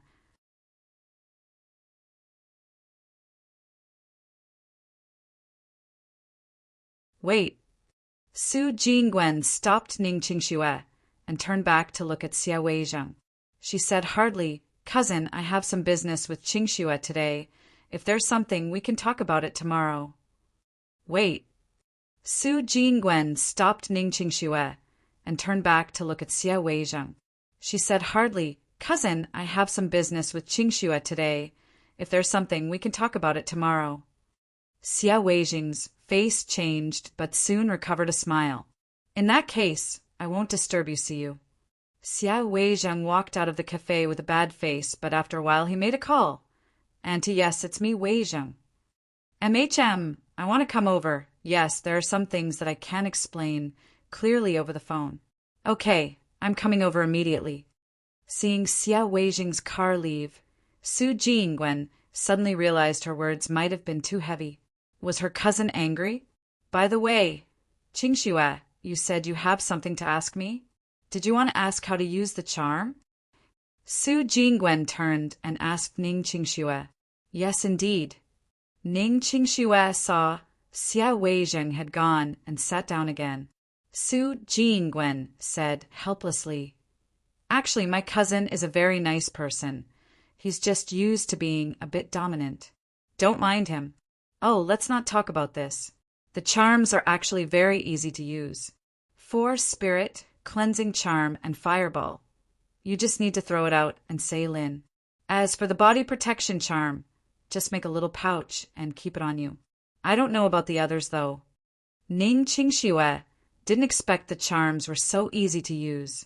Other than a Fireball charm, she also had a Body Protection Charm and 2 Evil Protection Charms. Jingwen, the main things I wanted to ask you about are these. I thought you needed some movements. I didn't expect it to be so easy. If I knew, I would have just called you. Su Jingwen smiled. You and Yemo are both at Luotsang.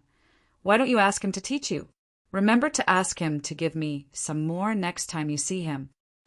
How do you know Yemo's at Luotsang? And what did you want to ask me about? Ning Qingxue asked curiously. She didn't really believe Yemo was at Luotsang. Su Jingwen must have gotten it wrong. Su Jingwen nodded and took out the bracelet on her hand and said, This is a magical artifact. Yi Mo gave it to me, but I didn't know about it at the time. It's called the 6 Beads of Fortune. It's the most precious gift I have received. Su Jingwen didn't finish, but Ning Qingxue knew what she meant. She also felt the bracelet on her hands and said after a while, "Thank you, Jingwen. The 3 beads you gave me saved me once, but I can't return it to you now. I need to go out once. If the beads are still there when I come back, I will return them to you. Qingxue, is the place you're going dangerous?" Su Jingwen knew that Ning Qingxue understood the powers of the beads, since one was missing on hers too. Ning Qingxue agreed and said after a while, "I came back to confirm something and make preparations. The place I'm going in is indeed dangerous." Ning Qingxue didn't lie. She really came back to confirm and ask Su Jingwen about the way to use the charms. And she needed to prepare some equipment for mountain climbing. At this moment, the scene in which Yemo fell off the cliff kept replaying in her brain. She couldn't calm down, regardless of whether it was him. She couldn't feel calm her entire life if she didn't go and see. As long as she confirmed that person wasn't Yemo, she would feel better. But if Yemo really fell off the cliff, she didn't know what to do. The moment she met Yemo in the desert and he turned to leave, she knew that her heart was taken away by him. There was no other reason. Even though she tried to resist and hide, she couldn't forget about that figure. She once thought she would never truly love someone, but when reality came, she found that she just loved him, and there was no logic to it. Su Jingwen really wanted to ask Ning Qingxue where Yemo was, but last time she said he wasn't at Luotsang. If she asked now, it would seem as though she didn't believe her. Her plans of getting back the bracelet also failed. Since Ning Qingxue already said that, she couldn't embarrass herself to ask for it back. "Qingxue, in that case, I still have 2 here. I'll give it to you. If you didn't use them when you come back, you can return it to me," Su Jingwen thought and still gave it to her. Since Ning Qingxue used one before, it meant she really met danger before. Ning Qingxue shook her head. "No need. I'm already very sorry that I took 3 from you. I can't take more." "Qingxue, if the place you're going is very dangerous, you should ask for help, and I can help you too." Su Jingwen realized that Ning Qingxue really had something. Ning Qingxue shook her head. She thought about it many times. If that person was really Yemo, she couldn't ask for the government. She knew Yemo had some power and had strong conflict with the Song family due to her. If she asked other people to help her with Yemo, the Song family would get news of this at the first moment. That was not good for Yemo. Even if he was fine from falling off the cliff, the Song family would still make him not fine. "I'm going, Jingwen. If I don't, never mind." Ning Qingxue didn't explain anything to Su Jingwen. Seeing Ning Qingxue walk out of the cafe in a lonely yet emaciated fashion, Su Jingwen lost herself in thought. What did she mean? She asked her the way to use the charm. Did she have them? If she didn't meet Yemo, where did she get the charms from? Su Jingwen felt that something in Ning Qingxue's words were wrong, but she couldn't tell what exactly. Ning Qingxue returned to the house, but Su Wei hasn't returned yet. She sat on the stone board Yemo once slept on. It felt cool. She seemed to see Yemo walk over. She focused her mind and thought. He slept on this before, and it was really hard on him. He was really dumb. Her eyes then turned to that big tree. Yemo also spent many nights there. No matter what, she should go find him.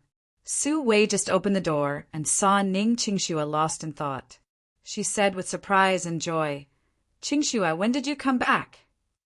Ning Qingxue saw Su Wei and quickly replied, "I just came back at noon." "Su Wei, thanks for helping me take care of the grass for so long. Do you know who planted the other grass?" Su Wei smiled. "It's nothing, it's something simple. Yemo asked someone to plant them there and told me to look after it. Yemo said he needed to go on a far journey. You both really love grass, haha."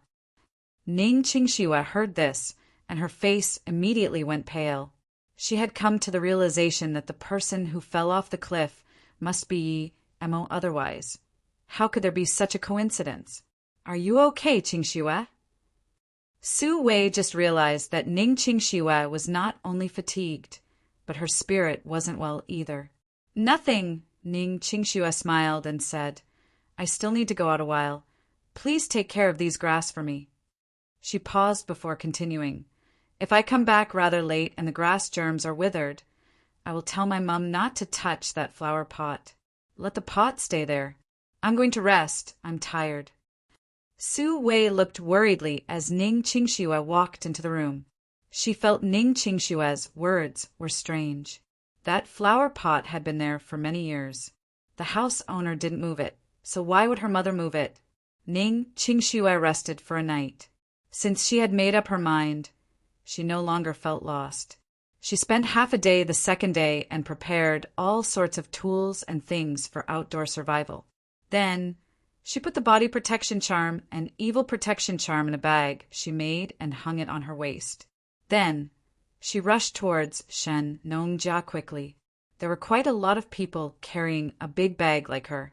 Ning Qingxue had been here before and was familiar with the way. She didn't choose other places and went to the place she went with the tour group. This was because she could only see the peak from there. When Ning Qingxue came to the no man's land region, she saw a big board hung outside. There were some tourists on the side. Ning Qingxue could tell the sign was just hung up. It wasn't there when she came. It said accidents occurred, so access was forbidden. She frowned. If she wasn't allowed in, what could she do? She looked at the middle-aged woman at her side, thought, and then asked. The woman looked at Ning Qingxue's clothing and knew she came to Nongjia for holiday. She immediately said, I heard a tour group encountered sky ditches there 2 days ago. Then one person went missing. That night, there was the rescue team that went inside. But now, none of the rescue team had come out and have all lost contact. Now it's forbidden to go in, and they're about to lock down this place. There are people from the army here. Of course. I heard this from others. I don't know if it's real. Ning Qingxue's heart skipped. Of course, she knew this was true.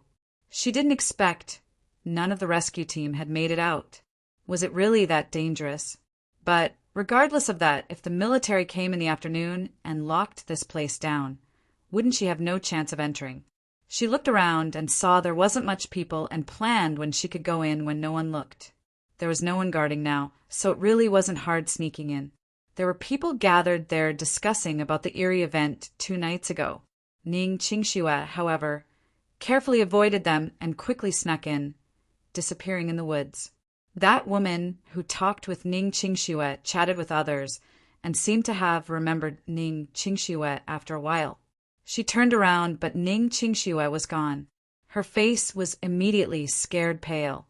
The girl behind her was gone, and there was no other way except into the woods.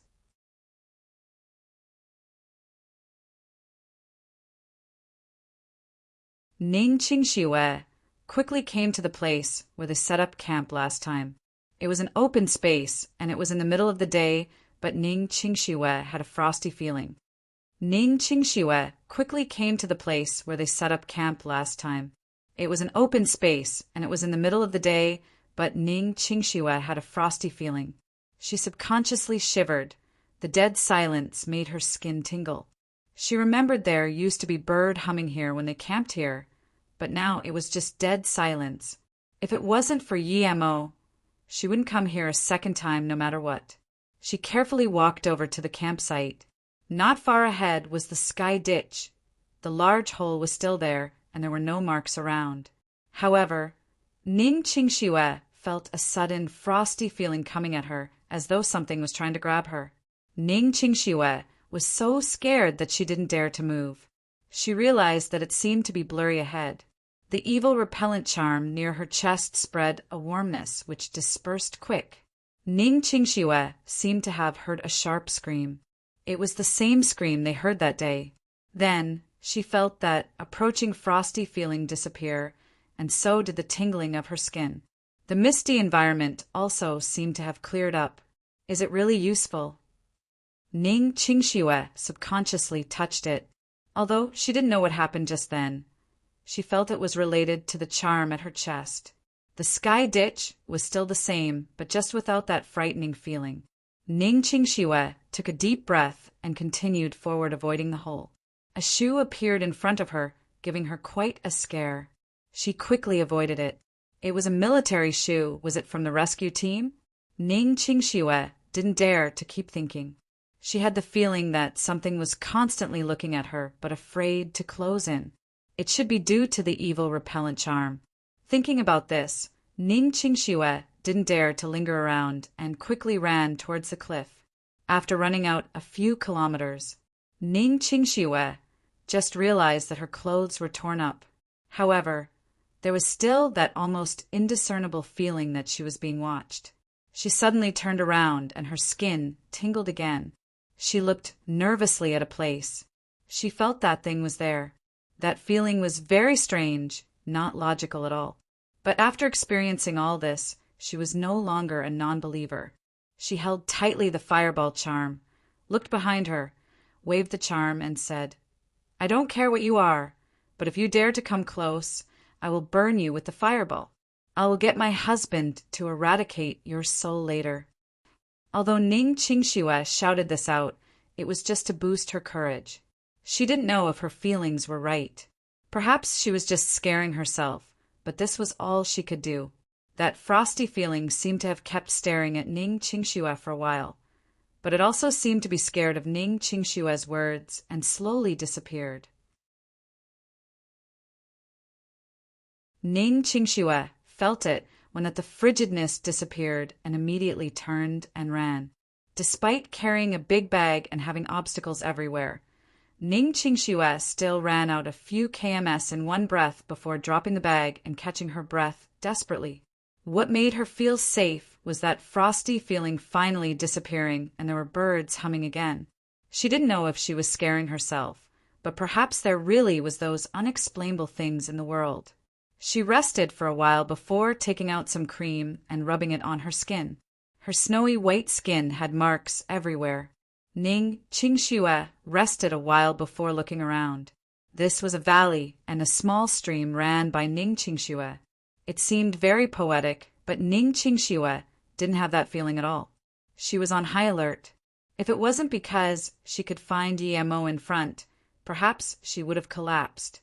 She drank some water and packed her bag. Just when she wanted to stand up, a black shadow dashed over. The speed was so fast that Ning Qingxue couldn't even react. Stump, the black shadow, bumped into a barrier that arose in front of Ning Qingxue and was thrown into the stream. However, it quickly crawled out and looked at Ning Qingxue with terror. It turned and ran. If there wasn't the splash of water at the stream, people would have thought it was a blur of the eye. Ning Qingxue realized now that the animal that ran away seemed like a feral monkey. She subconsciously looked at her bracelet. Another bead broke. She didn't even get into the depths and lost another abad. She didn't know how long she could use the evil repellent charm for. She just used it once, but luckily she had two. If it weren't for those, she might have died many times just then. Her back sweated and she didn't dare to stay. She ran quickly towards a cliff. She was feeling lucky. If she didn't ask about how to use the charms at Ninghai, she wouldn't even have made it here. After being ambushed twice, Yemo was more careful. He knew there was danger everywhere, and anything could happen. He wasn't afraid of attacks, but instead afraid of bitten with venom. In that case, he would die since he had no medicine, nor could he use his chi. A thorny bush blocked Yemo's path. He looked around, but the visibility was too low, not to mention he still couldn't use his spirit sense now. As for what was inside the thorns, he didn't know. However, he knew that if he didn't make a way, he could only retreat. If he couldn't find a safe place to recover, he would still die. He would die either way, so he didn't care and hacked towards the bush with his sword. He had to admit that Bien Po's sword was good indeed. The strong-looking thorns were like hay under his sword. He carefully hacked the thorns aside and made away. Yemo didn't know how large this pack of thorns were, but he hacked for more than half an hour before seeing the other side. It was a cliff face. This cliff face seemed very wide. Yemo thought that if he could make a hole on the cliff face and cover the entrance with thorns, then he only needed to find some food and could recover safely. With hope in sight, although he was extremely tired and dizzy, his sword didn't stop at all. When Yi-Emo finally hacked his way through, there was a buzzing sound. Yi-Emo looked and discovered there were tens of huge wasps charging at him. The wasps hid in the thorns. If they didn't move, they wouldn't be seen at all. Each one was the size of a fist. He didn't need to look to know that it was pretty much one life gone if he was stung. Plus, tens of them charged at him. Yi-Mo's sword turned into a veil of blade images. Although his sword technique wasn't as good as Bien Pa, it wasn't hard for him to make a veil of sword images. It was just that his body was too weak now. After a while, none of this group of wasps ran away as they were all killed by Yi-Emo. Yi-Emo coughed and subconsciously looked around. There only seemed to be these wasps. He let out a gasp of relief and shook as he almost fell over. However, he used the sword to support him and stopped wobbling. A putrid stench came from behind him. Yi-Emo immediately knew it wasn't good. He was scared of being coiled by an anaconda the most, but it came. He only noticed it when the stench was behind him. Yi-Emo charged forward and swung his sword back. However, he had another fit of weakness.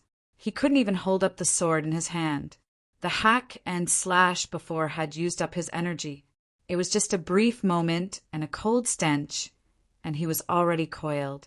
The snake didn't bite him, but was trying to strangle him to death. Yi-Emo also felt himself suffocating.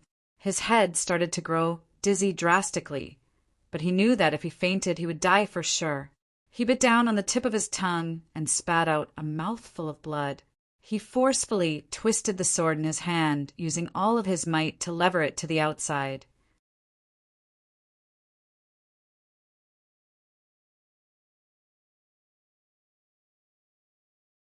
There was more sound around Ning Qingxue.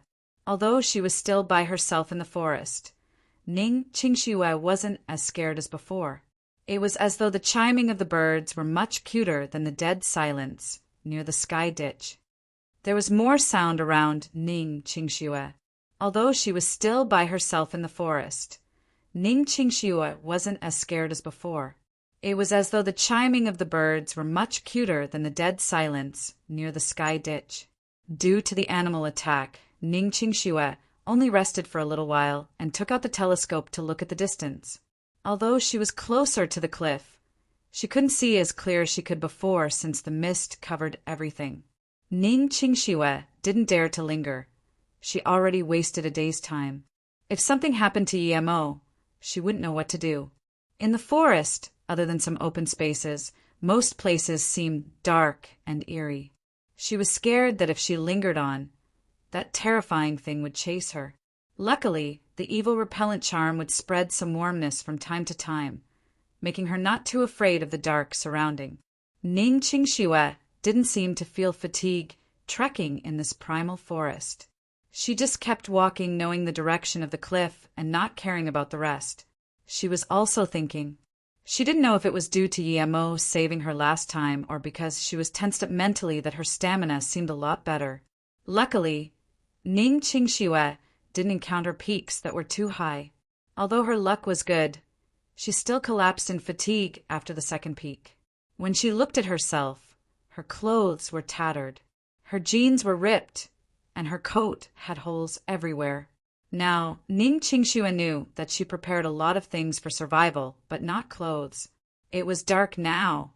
If it wasn't dark, she didn't feel much walking, but once it was, she started to worry. She subconsciously felt the evil repellent charm. One of the had disappeared for no reason. There was only one left. She immediately knew that she used one up without her even knowing. It seemed that there were a lot of strange things spying on her on the way. If it wasn't due to the charm, she might be in more danger. Thinking about this, Ning Qingxue didn't dare to stay. She ate some food and took out a mine light. She continued forward like this in the dark. In less than 2 hours, another black shadow darted onto her back. She was concentrated on walking that she didn't even know the body protection charm had repelled the black shadow away, and her bag was even torn by the thing. She didn't even notice her bag getting lighter and lighter. She only knew that she had to keep walking. She was afraid that once she stopped, she would feel scared about the deadly silence and darkness. When it was just dawn, Ning Qingxue flipped her messiher. She didn't even believe she could walk for an entire night. Something supported her spirit. Perhaps it was fear, perhaps it was Yimo. She took off her bag. She even complimented herself for walking a whole night while carrying such a heavy bag. She didn't encounter any of those sky ditches. Although she still couldn't see the cliff in this place, she was sure it wasn't far. She also knew that although she walked for so long, she didn't actually travel far. Most of the time was wasted on small hills. She was prepared to eat something and took her bag off. That was when she had a big shock. Other than some ropes, there were just climbing equipment. There was a big hole in her bag. Most of the food, water, and medications had fallen out. There was just 2 bottles of water and a bag of biscuits left. She felt her pocket and realized her phone was gone too. After being dumbfounded for a while, she thought about her situation. She didn't dare to go back and look for them. She didn't even dare to look back. She knew would feel scared. She felt the charms on her chest. Even the body protection charm was gone. She didn't even know when it disappeared. The remaining evil repellent charm was a lot more withered. She looked at the bag and knew that if it wasn't for the rope, the rest of the climbing tools would have fallen out. She quickly cut off a bit of the rope and tied up the bag. Although she was extremely tired, she didn't dare to stay there and rest. When the first ray of sunlight shone into the forest, she finally felt relieved. Those things that made her frightened disappeared. At least, there was no more of those strange howls at night. Ning Qingxue quickly walked to a high point. When she wanted to take a look through the telescope, she realized she had walked to the bottom of the mountain. At this moment, she wanted to cry. With her own hard work, she walked a whole night through this horrifying primal forest. She remembered clearly that this was where Yimo fell. She had thought about it countless times and wouldn't be wrong.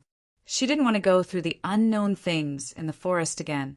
Breathing the morning fresh air, Ning Qingxue started to find ways to enter the bottom of the cliff. However, she looked for 2 hours and realized there was no entrance. The only way to the bottom of the cliff was to climb up the cliff and go down from there. Ning Qingxue returned to the bottom of the mountain. Luckily, it wasn't hard to climb from here as the place was slanted. She didn't know if Yimo came up from here. Ning Qingxue really couldn't understand why Yimo would go up from here and fight with someone. If she didn't see it with her own eyes, she wouldn't believe it. There were a few peaches at the mountain road. They were obviously immature, but she was hungry, so she picked some and ate it. It was bitter. She never had this, but in order to give her energy, she had to eat it. She ate another half pack of biscuits and finally felt recovered a little. Then she continued. She knew she was supported by her spirit, and once she fell, there would be no way for her to get up again.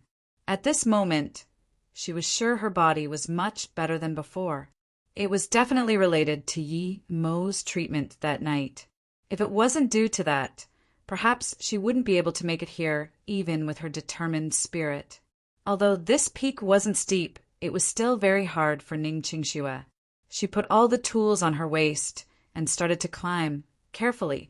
Yimo and the 2 martial artists could go up easily, but Ning Qingxue had to go up step by step, starting from 7 in the morning. She climbed till 2 p.m. before reaching the peak. The scene almost made Ning Qingxue vomit. 2 people were dead, cut into 4 pieces.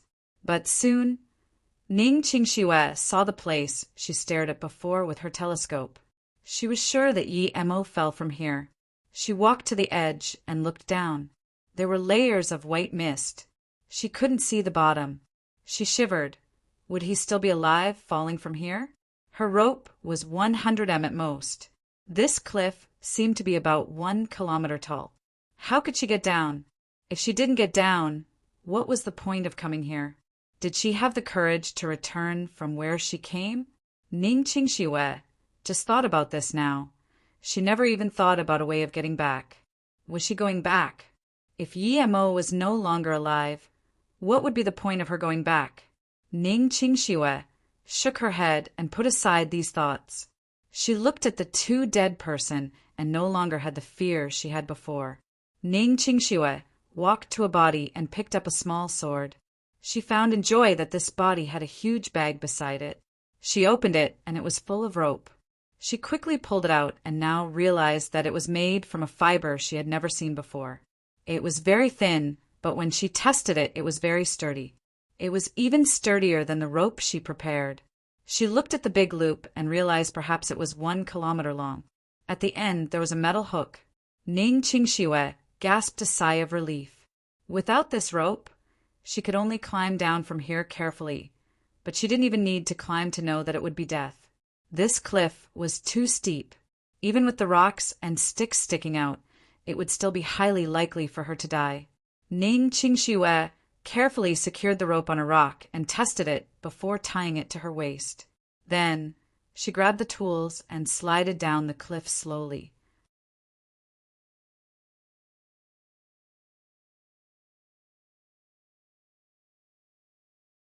It was much faster going down the cliff, but also more dangerous. Ning Qingxue didn't know what this rope was made of, but it wasn't slippery at all. She didn't have gloves since she had already lost it on the way. She had only slid down 200 meters and already felt the skin on her hands rip. It was much faster going down the cliff, but also more dangerous.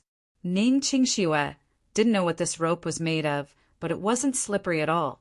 She didn't have gloves since she had already lost it on the way. She had only slid down 200 meters and already felt the skin on her hands rip. Even so, Ning Qingxue didn't dare to relax. The pain from her hand made her focus more. She slid down another 200 meters and suddenly felt her hands turn soft and weak. She had to find a slightly larger rock and rest on it. Her arms were soft and sour, but she knew that if she couldn't reach the bottom in one go, she wouldn't be able to keep up. She looked at her palm, it was red. Her flesh was exposed to the open air, but she didn't feel pain now. It was as though her hand was numb. She caught her breath and took out the remaining biscuits. She finished it all and drank all the remaining water before continuing sliding down. Ning Qingxue didn't know how long she slid down for. When her arm was too sour to move, she rested for a while before continuing. She even celebrated that she had resting spots on this cliff. Otherwise, she wouldn't be able to stay out for so long. The sky was getting dark. Ning Qingxue estimating that she had been down nearly 1 kilometer, but she still didn't reach the bottom. When she got to the end of the rope, she froze. The rope wasn't long enough. She looked down. It was still white mist. She couldn't see the bottom, but she had nothing to go down with. She continued before due to her determination, but once she stopped now, she felt quite dizzy looking down. Did she really come from up there? If the rope wasn't long enough, she could only keep going down. She could slide down from so high, but it would be impossible for her to climb back up. She stopped on top of a rock and felt lost. She pulled the rope on top. She didn't know what to do next. Would she connect her own? What if it wasn't long enough as well? If only this rope was 200 meters longer. She looked at the top, which could no longer be seen. She subconsciously pulled the rope, hoping that it was just caught somewhere, but she knew this was impossible. She came from above after all. Just when she was helpless and was prepared to connect her 100-meter-long rope, her ropes suddenly loosened. Her heart skipped a beat and she looked at the rope. It was rolling down. She immediately realized that the place she secured her rope on had loosened. She immediately stuck herself to the cliff wall. She was thinking that if that big rock was brought down too, she would be dragged down the cliff and die. A huge rock fell from the top not far from Ning Qingxue. The wind it brought blew up her hair. When Ning Qingxue reacted, the huge rock had fallen to the bottom and made a heavy sound. Ning Qingxue subconsciously looked at the rope on her waist. It was still very loose. She rejoiced. That meant she would arrive at the bottom soon. Thinking about this, Ning Qingxiue took off the rope from her waist, secured on the rock, and started to slide down. She just went down 20 meters and saw the bottom. There was only a few meters left. She felt relieved. She actually saw some clothes hung on a branch. It didn't seem to happen long ago. Was that Yimo's clothes? She only thought about Yimo and got excited. Her hands softened and could no longer hold the rope. She fell down like that. At that moment, she thought, was she going to succeed or plummet to her death? Good thing was she knew Yimo was here. When she landed, she knew that even if the bottom wasn't covered with leaves, she wouldn't die since the ground was very soft. She finally arrived at the bottom. Ning Qingxiue carefully pulled out that short dagger and looked around. Other than the ragged cloth, she didn't see Yimo and slightly felt relieved. It was dark now, but the moonlight was good. However, at the bottom of the cliff, there was only very fuzzy moonlight. Despite so, she could still see everything clearly. Although she still had some light from her torch, she didn't want to use it. She picked up the dagger and walked a few meters. There she saw a long snake. It was cut in half. The wounds were from not long ago. Ning Qingxiue froze. At that moment, she wanted to cry. Yimo was really here and he didn't die. But soon, she knew it wasn't that safe here. Since there was that snake there, it meant there was more. She didn't have Yimo's power. She had used up all her charms except for the fireball and the bead. Soon she saw some footprints. Although it was quite dark, she could see them clearly. Was it Yimo? Ning Qingxiue focused her mind and suppressed her excitement. She followed the steps carefully, and after walking out another 10 meters, the only bead in her hand glowed as repelled a black shadow. At this moment, she fuzzily saw a black shadow that looked like a cat. It didn't seem to have a tail. After it was repelled by the bead, it didn't run, but kept staring at Ning Qingxiue as though it was going to charge again. Ning Qingxiue could only hold her dagger and stare at it. She knew she didn't have much power, and this black shadow wasn't something she could stop. Now that her only bead was gone, the only thing she could use to attack was the fireball. The black shadow was no different than the thing she encountered at the sky ditch. She could only see two eerie-looking green eyes. If the black shadow didn't attack her just then, she would have thought it was just two eyes staring at her. Even so, her skin started to tingle as she got goosebumps, but she didn't have any other way. Looking at the horrifying eyes, Ning Qingxiue could no longer endure the standoff with it. She immediately threw out the fireball and yelled Lin.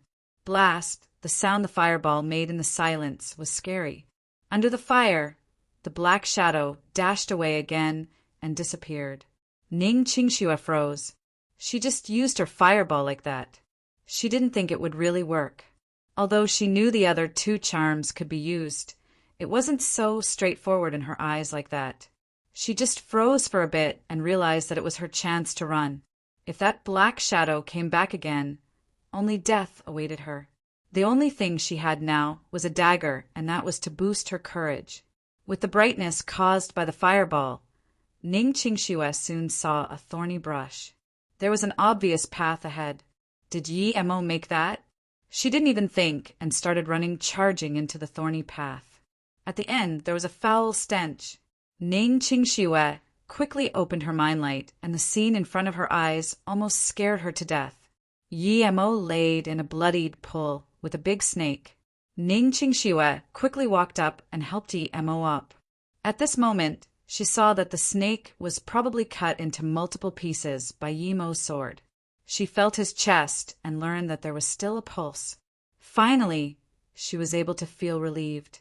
If Yimo really died, she didn't know what she would do. Yimo was her spiritual support.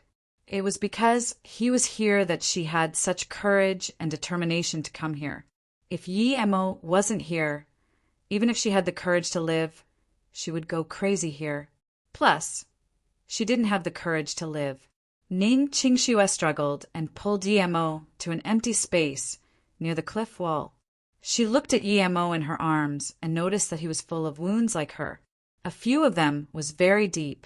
She immediately started crying, not knowing what to do next.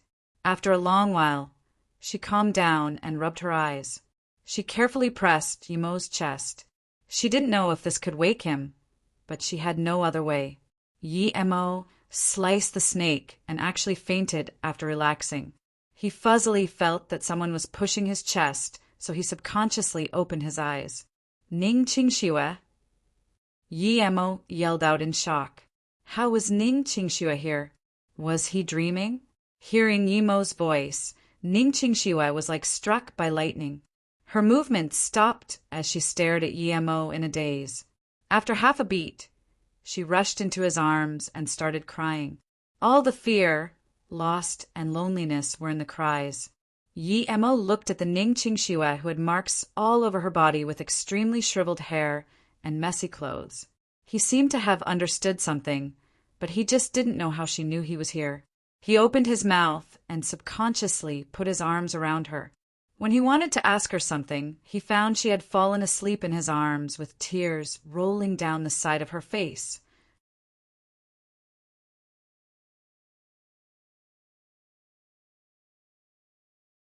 Yimo struggled and found that he was still powerless. It was probably because he exhausted himself too much. He carefully caressed Ning Qingxue's hair. It was very messy, but it still smelt nice. Yimo struggled and found that he was still powerless. It was probably because he exhausted himself too much. He carefully caressed Ning Qingxue's hair. It was very messy, but it still smelt nice. He didn't know how Ning Qingxue could arrive here. No one knew he came. If it was Han Yan, he wouldn't feel it strange. But he knew that even if Han Yan knew he fell off the cliff, she might not come. Even if Ning Qingxue knew he fell, how could she find this place? Shen Nongjia wasn't really dangerous for him, but it was too dangerous for Ning Qingxue. It was a miracle she could reach here. Yimo really couldn't understand what supported her to come here. He felt her back and now realized that not only was her ligaments full of wounds, but so was her back. How much pain did she go through to come here? Yimo held up her hand.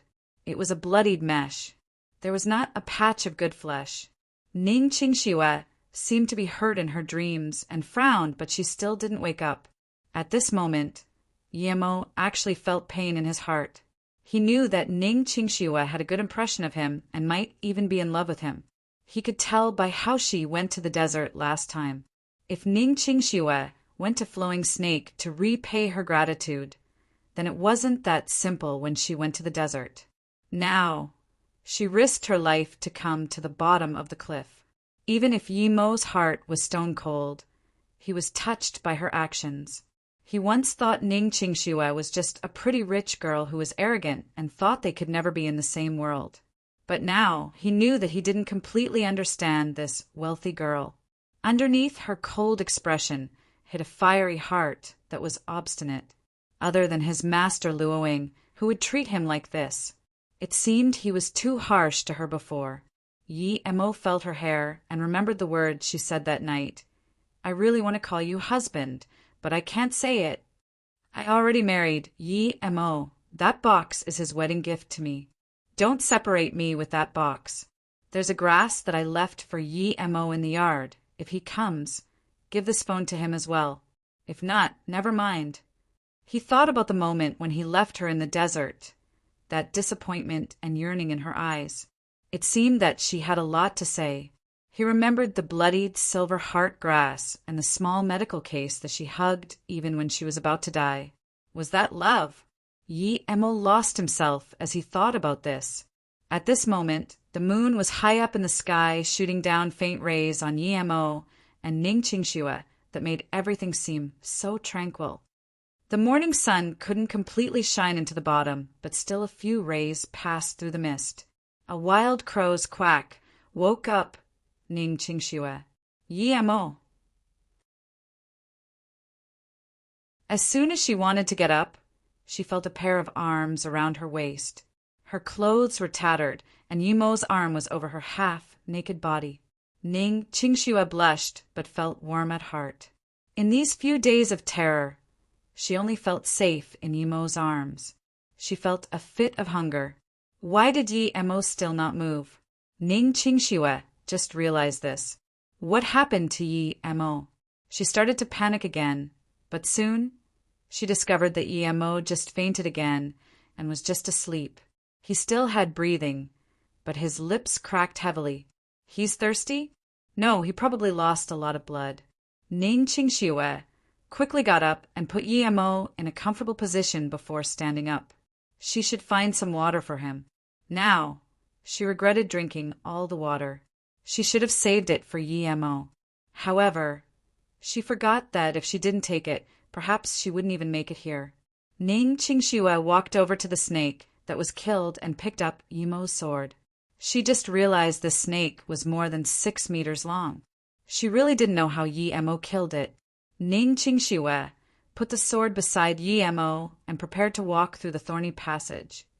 But halfway through, she saw a black shadow dash. Even though it was daytime, she still couldn't see too clearly. She stopped her steps subconsciously as she recalled the eerie green eyes that gave her quite the fright last night.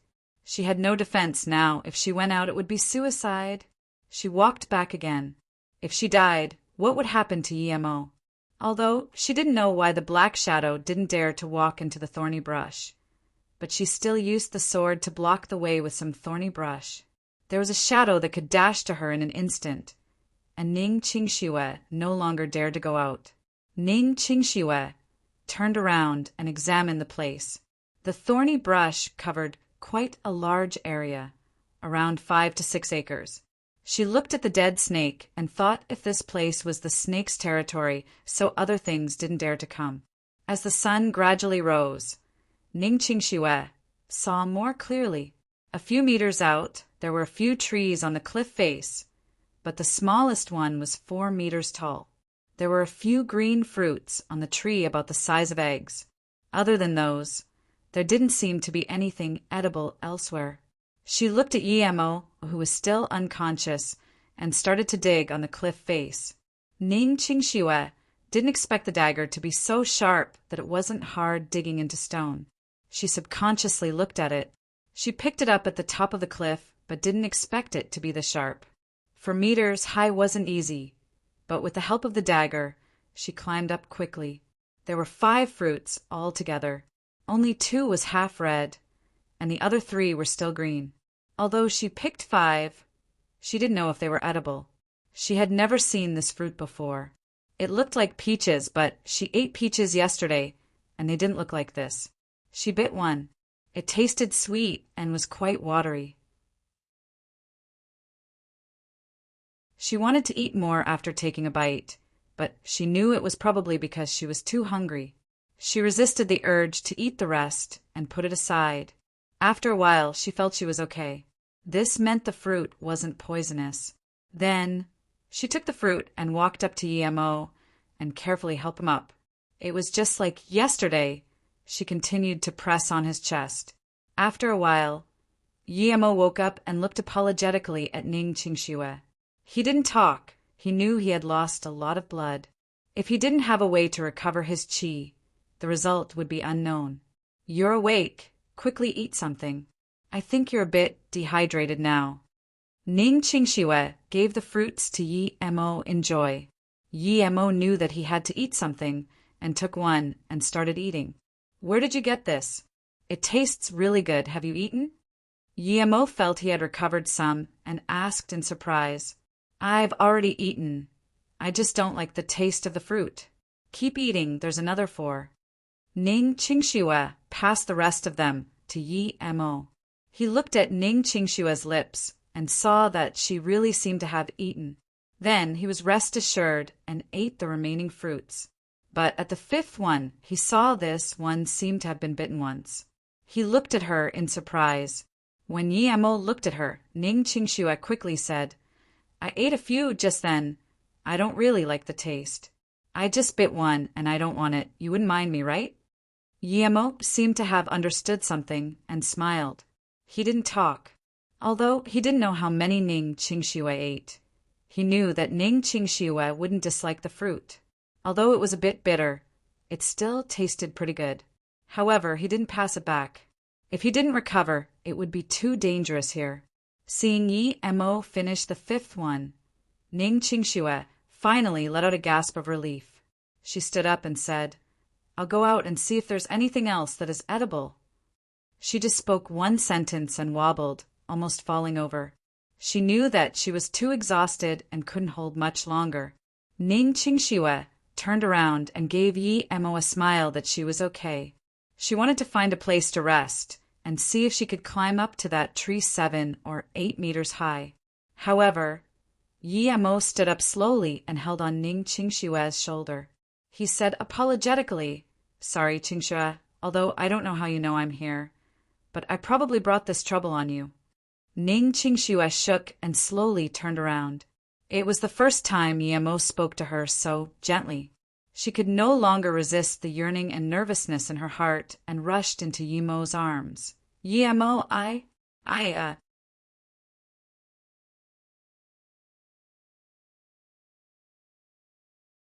Chapter 203, I know. Chapter 203. I know. Yi Mo sighed. Of course, he understood Ning Qingxue's feelings. But at this moment, he finally understood how weak Ning Qingxue was. Her legs were shaking, so it was obvious it was hard even for her to stand. "Qingxue, talk later. If you trust me, listen to me, and sit down for a while." Yi Mo carefully helped her sit. I'll listen to you." Ning Qingxue just spoke a few words and almost fell asleep. Yi Mo knew she was too exhausted and now wasn't the time to disturb her rest. He put her down and picked up the sword.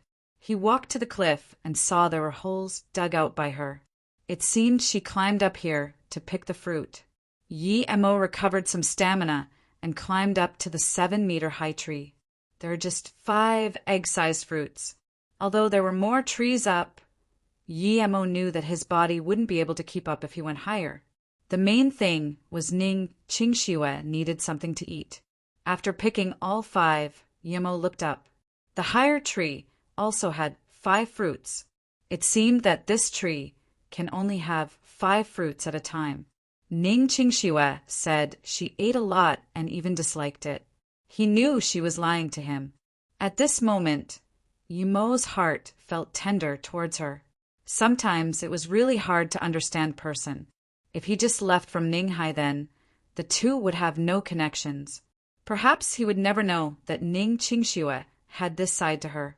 When Yi Mo came back, he saw that Ning Qingxue was already awake and struggling to get up. She was too weak. Yi Mo quickly came and helped her up while taking out 5 fruits and passing it to her.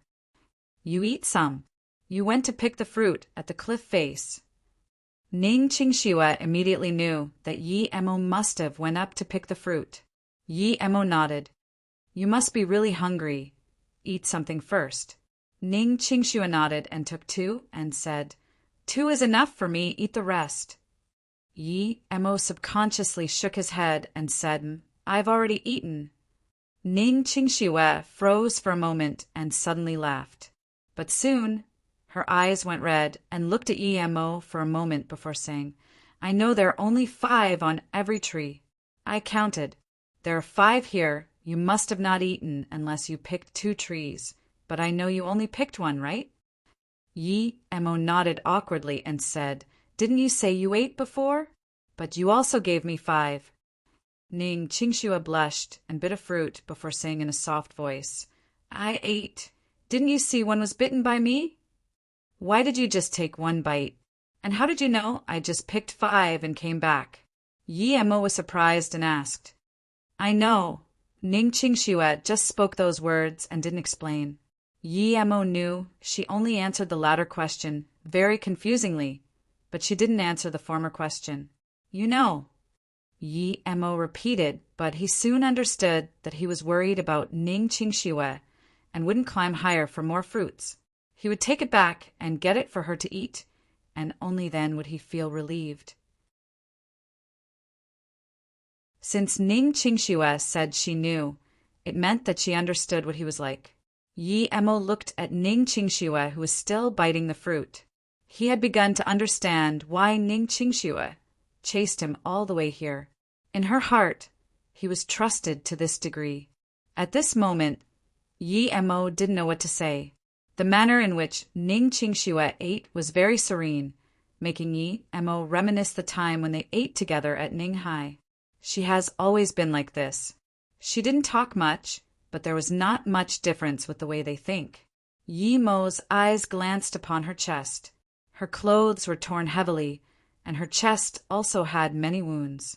Part of the snowy white of her chest were showing, making Yi Mo think back to the night he treated her. Ning Qingxue finished a fruit and looked at Yi Mo, then realized the latter was staring at her chest. She blushed and subconsciously blocked her chest with her hands. She didn't feel annoyed, just embarrassed. Yi Mo smiled and took back his gaze, but then he suddenly thought, what if her wounds got infected? He was a cultivator, and he wasn't afraid of an infection. But what about Ning Qingxue? Suddenly his heart shook. He finally understood why Ning Qingxue bit the fruit. She was afraid he would be poisoned. It must be that. She didn't know if the fruit was poisonous and took a bite first. Then she gave it to him. Qingxue. Yi Mo suddenly called. Ning Qingxue looked at Yi Mo with confusion. Yi Mo suddenly reached out his hand and brought her into his arms. Ning Qingxue's heart was filled with surprise and joy. It was the first time Yi Mo hugged her closely in her arms. Although she was a little embarrassed, she didn't struggle. I'm just a poor person, actually. Why are you still like this? You can find someone better than me. Yi Mo's mouth was held by Ning Qingxue. After half a beat, Ning Qingxue said, because I like you, even if you're that. I don't care. I just want to be with you. Before Ning Qingxue finished, she felt there was something hard sticking against her back. Yi Mo was touched, and he was holding a curvaceous beauty like Ning Qingxue in his arms when she wasn't even properly dressed. There was no way he wouldn't have a biological reaction. Ning Qingxue hadn't experienced this adult thing. Although she was talking about Yi Mo's impotence, she didn't realize what was happening at the first moment. She also grabbed like Yun Bing, but as soon as she grabbed, she immediately understood what was happening. She quickly let go and buried her face in Yi Mo's arms. Her heart was beating rapidly. Although she had never done it, she still knew about this. However, she didn't expect Yi Mo to be normal, was it? At this moment, she realized that the Yi family wanted to kick Yi Mo away, and that's why they said Yi Mo was impotent. He was very normal, yet she thought he was impotent before. That was why she dared to marry and live with him. If she knew he wasn't impotent, would she dare to live with him? Thinking about this, she actually thanked the Yi family. Although Yi Mo was a bit awkward, he was quite helpless towards something like this. He was a young man, with a half-naked pretty lady in his arms. If he didn't have a reaction, that would be abnormal. He could only say, sorry, that's not something I can control. Seeing that Yi Mo actually tried to make an excuse, Ning Qingxue was more embarrassed. She could only quietly say, you're bad. Seeing Yi Mo not reply for a while, Ning Qingxue thought Yi Mo was angry and quickly raised her head to see Yi Mo staring right at her. She was startled and immediately put her head back down like an ostrich. She said quietly, I really like it, but just not now, after we go back. Yi Mo heart skipped. He didn't even hear the latter half of her sentence. His lust fire immediately dissipated. Ning Qingxue was sitting on him, and of course, she knew Yi Mo no longer was in the mood. She looked at Yi Mo in confusion. Yi Mo said apologetically, Qingxue, sorry. Hearing Yi Mo's words, Ning Qingxue's face turned pale again as she struggled to sit up. Seeing Ning Qingxue's face turn pale again, he immediately knew how much he weighed in her heart. He quickly hugged her. Ning Qingxue wanted to sit up, but was hugged by Yi Mo again. She didn't struggle and wiped her eyes. She didn't talk nor bite the fruit in her hand. It had to come, and he couldn't avoid it. Yi Mo sighed and focused before saying, Qingxue, you treated me like this, and I quite like you as well. If there wasn't Luoing and I can't reach a higher level here anyways, I might as well live with you for the rest of my life. But sometimes I really can't do it because there still is a Luoing in my heart. If I can't find her, I can't do anything that will betray her." Ning Qingxue looked up and said in confusion, "Luoing? Who is she?" Yi Mo fell into a long silence. He felt if he didn't say this, he would be trespassing Ning Qingxue's feelings for him. After half a beat, he still said, "Luo Ying's was my woman in my past life. Perhaps she's in another world, or perhaps she's not far from me. But I can't find her. Qingxue, do you think I would lie to you and make up another girl?" Ning Qingxue shook her head and said with certainty, "No." If it was before, she would turn away without hesitation, but she had experienced too much. Magical artifact, charms, Shenong Jia sky ditches invisible screams. At this moment, Ning Qingxue was no longer the girl who laughed at Su Jing when talking about charms. She had matured too much. Whether it was experience or her understanding of love, she was no longer the Ning Qingxue before. If it was her before, she would find people and rescue Yi Mo through a helicopter. But now she could realize about the Song family. If it was her before, she wouldn't venture into danger many times by herself for an unpromised love. But now she did it without hesitation. "Thank you, Qingxue. Thanks for believing me." Yi Mo hugged Ning Qingxue closely with gratitude. Then he suddenly said, "I feel Luoing is somewhere and I can find her for sure. If it wasn't for her, there wouldn't be me. She cares about me just like you." Yi Mo didn't talk about what happened, and Ning Qingxue didn't ask either. For some things, one only had to understand mentally. However, Ning Qingxue raised her head and looked at Yi Mo. "I know. I'm happy you can understand that I care about you just like her. But can you promise me one thing?"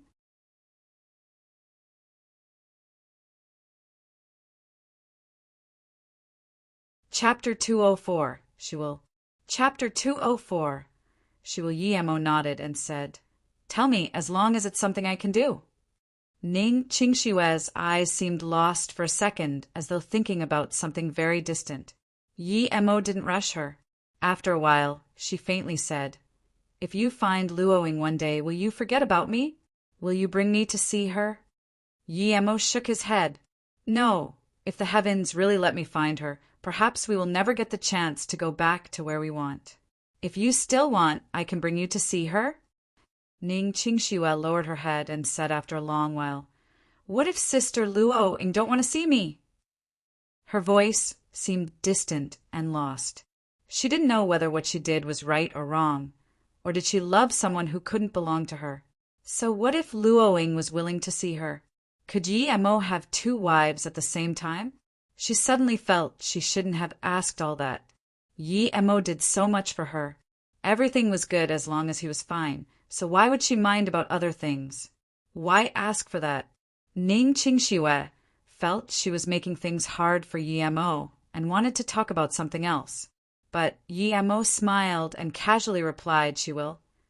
Yi Mo knew that his master definitely wouldn't want to see someone who saved his life unless she wasn't Luoing.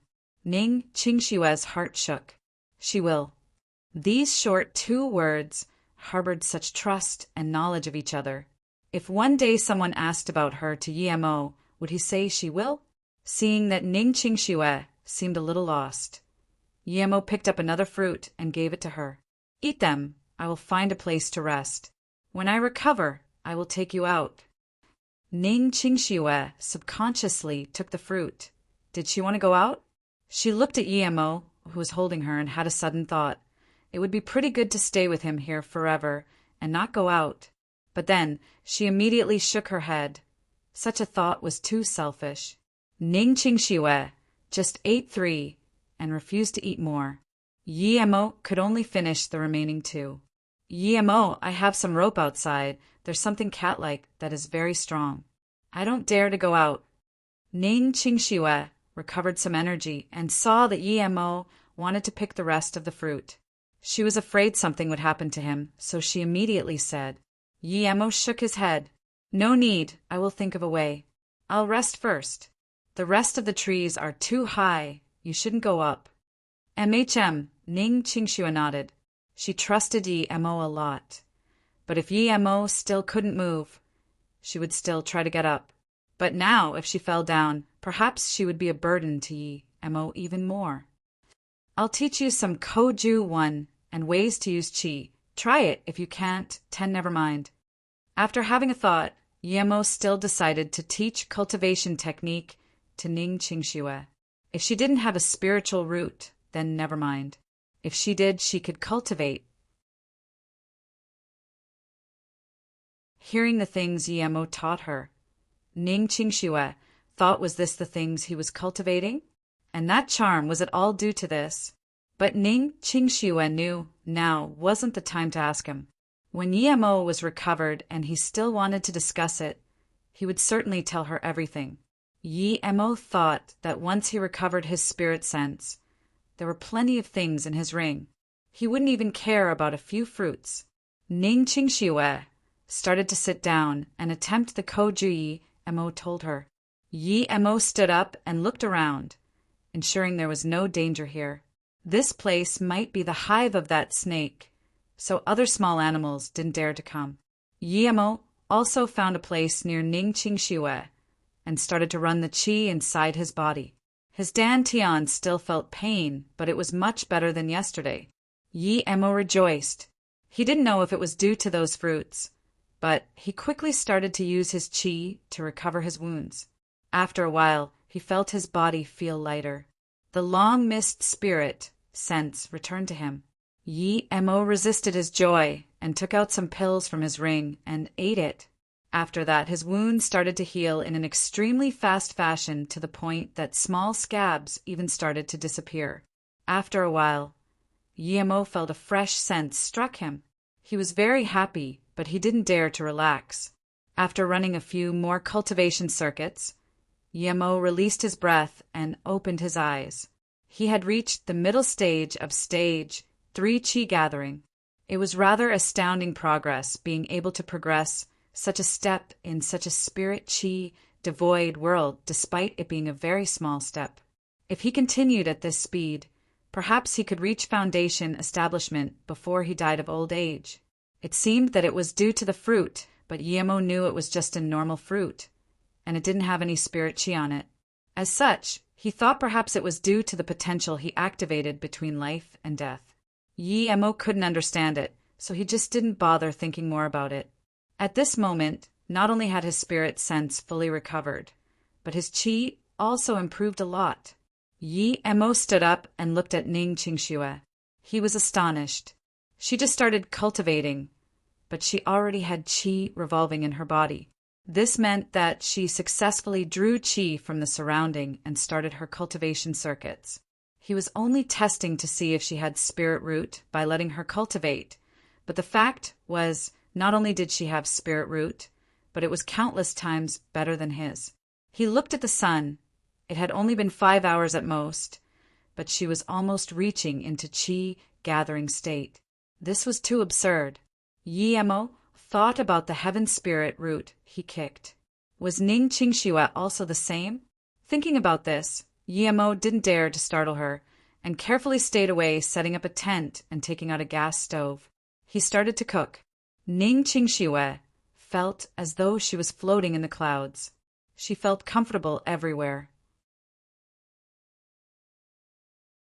She opened her ease and moved her hands and feet. She had a surprising discovery that not only was she spiritually full, but also physically full. However, she still felt that she was starving. Ning Qingxue looked up and saw Yi-Emo was also looking at her. His eyes showed joy and surprise. Ah, Ning Qingxue just wanted to talk to Yi-Emo, but she realized she was covered in dirt secreted from her body. She screamed in shock, "Don't look at me, turn around." She didn't want her to be seen by Yi-Emo like this. Yi-Emo smiled. "Close your eyes, I'll help you wash." "What are you saying?" Ning Qingxue was shocked by Yi-Emo's words, but then she realized Yi-Emo said he would help her wash. But there wasn't even drinking water here. How was she going to be washed? But she still closed her eyes out of trust for Yimo, seeing Ning Qingxue close her eyes. Yimo used water ball magic to splash onto her. Ning Qingxue felt a coolness. It was water. Where did Yimo get water from? She wanted to open her eyes, but she remembered Yimo's words and didn't open her eyes. She was afraid that if she did, Yimo's plan would fail. Okay, Yimo had completely washed Ning Qingshue's body everywhere. After Ning Qingxue drew qi into her body, all the wounds on her body disappeared. Ning Qingxue opened her eyes and made the surprising discovery that all the grime and wounds had disappeared. There was only white skin left. Yimo. She looked up with joy and surprise to see Yimo stare at her stiffly. Soon, she realized that what remained of her clothes stuck to her skin, showcasing her curves. Even her pink bras were able to be clearly seen. This bad egg. Ning Qingxue quickly turned around, but remembered Yimo just helped her wash. Just when she didn't know what to do, she heard Yimo say, "There's a set of my clothes. You can change into it. I'll go somewhere else for now." When Yimo left, he was thinking how unexpected it was that Ning Qingshue's body would be so good. He really couldn't tell before. Now that she was splashed by water, her wonderful body was perfectly outlined. He could even see the curves on her ass. His heartbeat rose, and he quickly left. When Ning Qingxue turned around, she really saw a set of Yimo's clothes. Where did this come from? At this moment, she actually forgot about embarrassment and just stared at the clothes. But she soon knew that she should change her clothes first. Just as Ning Qingxue finished changing her clothes, Yimo appeared in front of her. She even suspected Yimo was staring at her the whole time. Before she had the chance to ask, she smelt food. She smiled bitterly, which made it seem like she was really starving. "Let's go eat." Yimo grabbed Ning Qingshue's hand without the slightest awkwardness. A warm feeling rose up in Ning Qingshue's heart. Regardless of whether he had that luoing, there was her in his heart now. Yimo put down her hand and looked at Ning Qingxue, who was dumbfounded. He knew she must have a lot of questions. What is this? Ning Qingxue looked at the tent and warm food and thought about the water Yimo used to give her a shower. She was shocked. 1 TL note. Koju, the main points or ways of thinking for a cultivation way, which the cultivator recites out loud or in his head.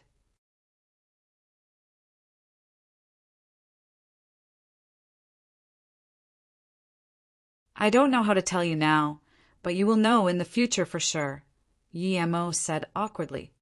I don't know how to tell you now, but you will know in the future for sure, Yimo said awkwardly. Ning Qingxue eased up and thought, was it related to cultivation?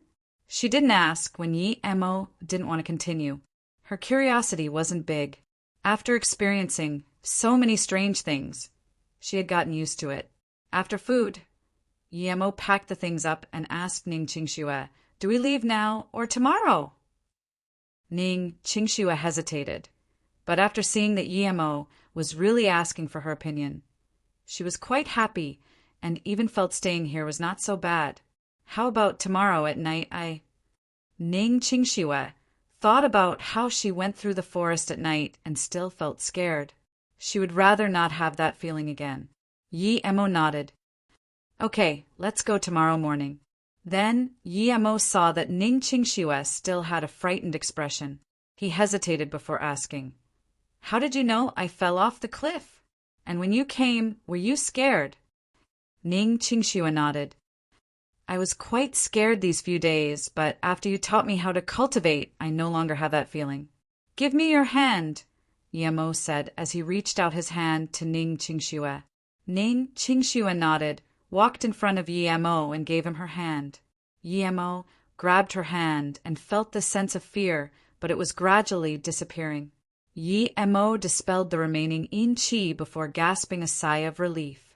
Even if he didn't help, Ning Qingxue would have gotten rid of it herself if she continued cultivating. But now that he cleansed it, he felt more secure at heart. "You're too bold. There are too many hidden dangers here. I really don't know how you got here," Yi Mo said, still concerned about Ning Qingxue. Ning Qingxue told him what she saw in the telescope, as well as going back to Ninghai and when she was attacked on their way. Yi Mo frowned. The horrifying scream at the sky ditch? Unseen coldness? What was that? Even Yi Mo had never met such things before. There really was too much unknown things in the world. He thought how Ning Qingxue, a girl, dared to face such horrors and run into the Shen Nongjia again, and felt warm at heart. For another girl, they wouldn't do this no matter what, much less walk alone in the forest at night. Qingxue. Yi Mo was touched and hugged Ning Qingxue in his arms. If it wasn't for Ning Qingxue, he might not be able to wake up. Ning Qingxue was cleansed up by Yi Mo's qi and felt very lazy yet comfortable. She relaxed in Yi Mo's arms and didn't even want to talk. She just wanted to be like this forever. After a while, Ning Qingxue thought of Su Jingwen's bracelet and said, "I took 3 beads from Su Jingwen's bracelet. If possible, can you help me make some for her?" Yi Mo caressed Ning Qingxue's hair and immediately agreed. These things were useless against masters, but for normal attacks, they could still defend against them. Plus, he made them when he was stage 1. Now he was stage 3, so the things he made would be stronger. Seeing that Yi Mo agreed to her request, Ning Qingxue no longer talked and just enjoyed the peace and safety in Yi Mo's arms. After some time, Yi Mo felt Ning Qingxue seemed to be asleep. He took out a foldable bed and put Ning Qingxue on it before taking one of his jacket and putting it on her. Then he left the tent. He took out good quality jade and made a bracelet for Su Jingwen. He was no longer poverty-stricken now and used 12 beads for this bracelet. Its defensive powers were much better than before. Then he used the remaining dark jade and some deep-sea button wood to make a necklace with strong evil repellent powers. Although he wasn't scared of those evil spirits, even if he didn't have his spirit sense, Ning Qingxue was still susceptible to them. Luckily, he didn't take his box away. If he did, Ning Qingxue probably wouldn't be alive now. After doing all these, the day still wasn't bright. Seeing that Ning Qingxue was fast asleep, he didn't disturb her. She was too tense for the past few days, and now that she relaxed, she needed good rest. Yi Mo walked. He wanted to see if there was a spirit sensing stone here Mo Kong talked about, or the 1,000-year lotus seed heart. However, Yi Mo was disappointed. He searched the entire night and couldn't find anything. However, he didn't believe Mo Kong would lie to him. It seemed the way he got down the cliff wasn't right, since there were 2 other sides to the cliff. In the morning, Ning Qingxue was full of spirit again. She found herself on a bed with Yi Mo's clothes on her. She felt touched but thought about that Luo Ying and felt anxious. If Yi Mo found Luo Ying, would he disappear from her sight again? Then she thought about her aunt. Yi Mo was in the same tent with her, but she shook her head quickly. She was in the same tent with Yi Mo now as well. Yi Mo didn't do anything to her. He was a man of principle. Perhaps she liked this charisma of him. Ning Qingxue suddenly thought of Qi Wanqing, who went to England to study. Her grandma told her to pursue happiness. Ning Qingxue thought of the sentence and seemed to understand it. "You're awake, let's eat something and go." Just when Ning Qingxue was still lost in thought, Yi Mo came into the tent. Before Yi Mo finished, he stopped. The morning rays shone randomly onto Ning Qingxue's body, making her seem lazy yet enticing. The thin virgin hair next to her ears could be seen clearly, making her seem stunningly beautiful. Seeing that Yi Mo was stunned looking at her, Ning Qingxue looked down in embarrassment. She was scared of Yi Mo coming. She knew that she had no rejection of Yi Mo at all. In the depths of her heart, she hoped that Yi Mo would come over and put her in his arms. Yi Mo walked over and gently put Ning Qingxue in his arms. Ning Qingxue stuck closely to Yi Mo's chest. Her heart was thumping hard. At this moment, her thoughts were in a mess, and she didn't know what she should think about. She could even hear her heart beating quickly. She didn't know if Yemo could hear it too. She just wanted to control it, but found that her heart wouldn't listen to her. Of course, Yemo could feel Ning Qingshue's heartbeat, though he didn't know why her heart was beating so fast. She gradually became soft and hot in his arms. Even though Yemo hadn't done it before, he kind of understood what was happening. An aromatic smell emanated from Ning Qingshue's body with heat as it rushed into Yemo's nose. Yemo almost couldn't hold it. Ning Qingxue also heard Yemo's breathing become coarse, which caused her heart to beat even faster. She wanted to get out from Yemo's arms, but she discovered that she had no strength left at all. In the end, she just hugged Yemo's waist. If Yemo was going to do something, she would let him be. She was his wife anyways. Regardless whether it was real or fake, she wouldn't mind. Feeling Ning Qingxue go deeper into his arms, Yemo focused his mind and exhaled. Before he found Luoying, he couldn't do anything that would betray her. Qingxue, I made this last night. Bring it to Jingwen. Yemo took out the bracelet and ruined the awkward moment. Ning Qingxue felt relieved and was a little grateful to Yemo, but at the same time, there was this faint disappointment in her heart. She couldn't even explain her feelings. But now that Yemo changed the topic, she quickly sat up, brushed her hair aside, and picked up the bracelet Yemo passed over. This bracelet is so exquisite, Ning Qingxue exclaimed and had forgotten about what just happened. She subconsciously looked at Yemo's hand. There was only this bracelet, nothing else. She was a little disappointed since Yemo didn't give anything to her. However, she quickly adjusted her mood and played with this bracelet around. Meanwhile, she was thinking, Jingwen must love this bracelet to death. There was a faint aura on it and a serene feeling. This is for you, I'll help you wear it. Yemo took out a necklace. Ning Qingxue quickly put away the bracelet and cupped the necklace with her two hands. She was ashamed of her thoughts before. How could Yemo not have anything for her? The box from before, although Yemo didn't say it, but he gave it to her. It's so pretty. Ning Qingxue cupped the necklace. She counted the jade beads that total 52. This necklace was countless times better in both quality and beauty than the bracelet. Ning Qingxue held that in her hands and felt comfortable and serene. Yemo, thank you. This is the prettiest present I got. Ning Qingxue couldn't resist the excitement and rushed into Yemo's arms again. Yemo's just quenched fire was suddenly reignited by Ning Qingxue. He looked down and saw the opening at Ning Qingxue's collar revealing the deep white trench. He couldn't help to reach his hand inside. You're tuning in to the Thunder Spear YouTube channel. Don't forget to subscribe and join us on this journey to catch the most captivating stories.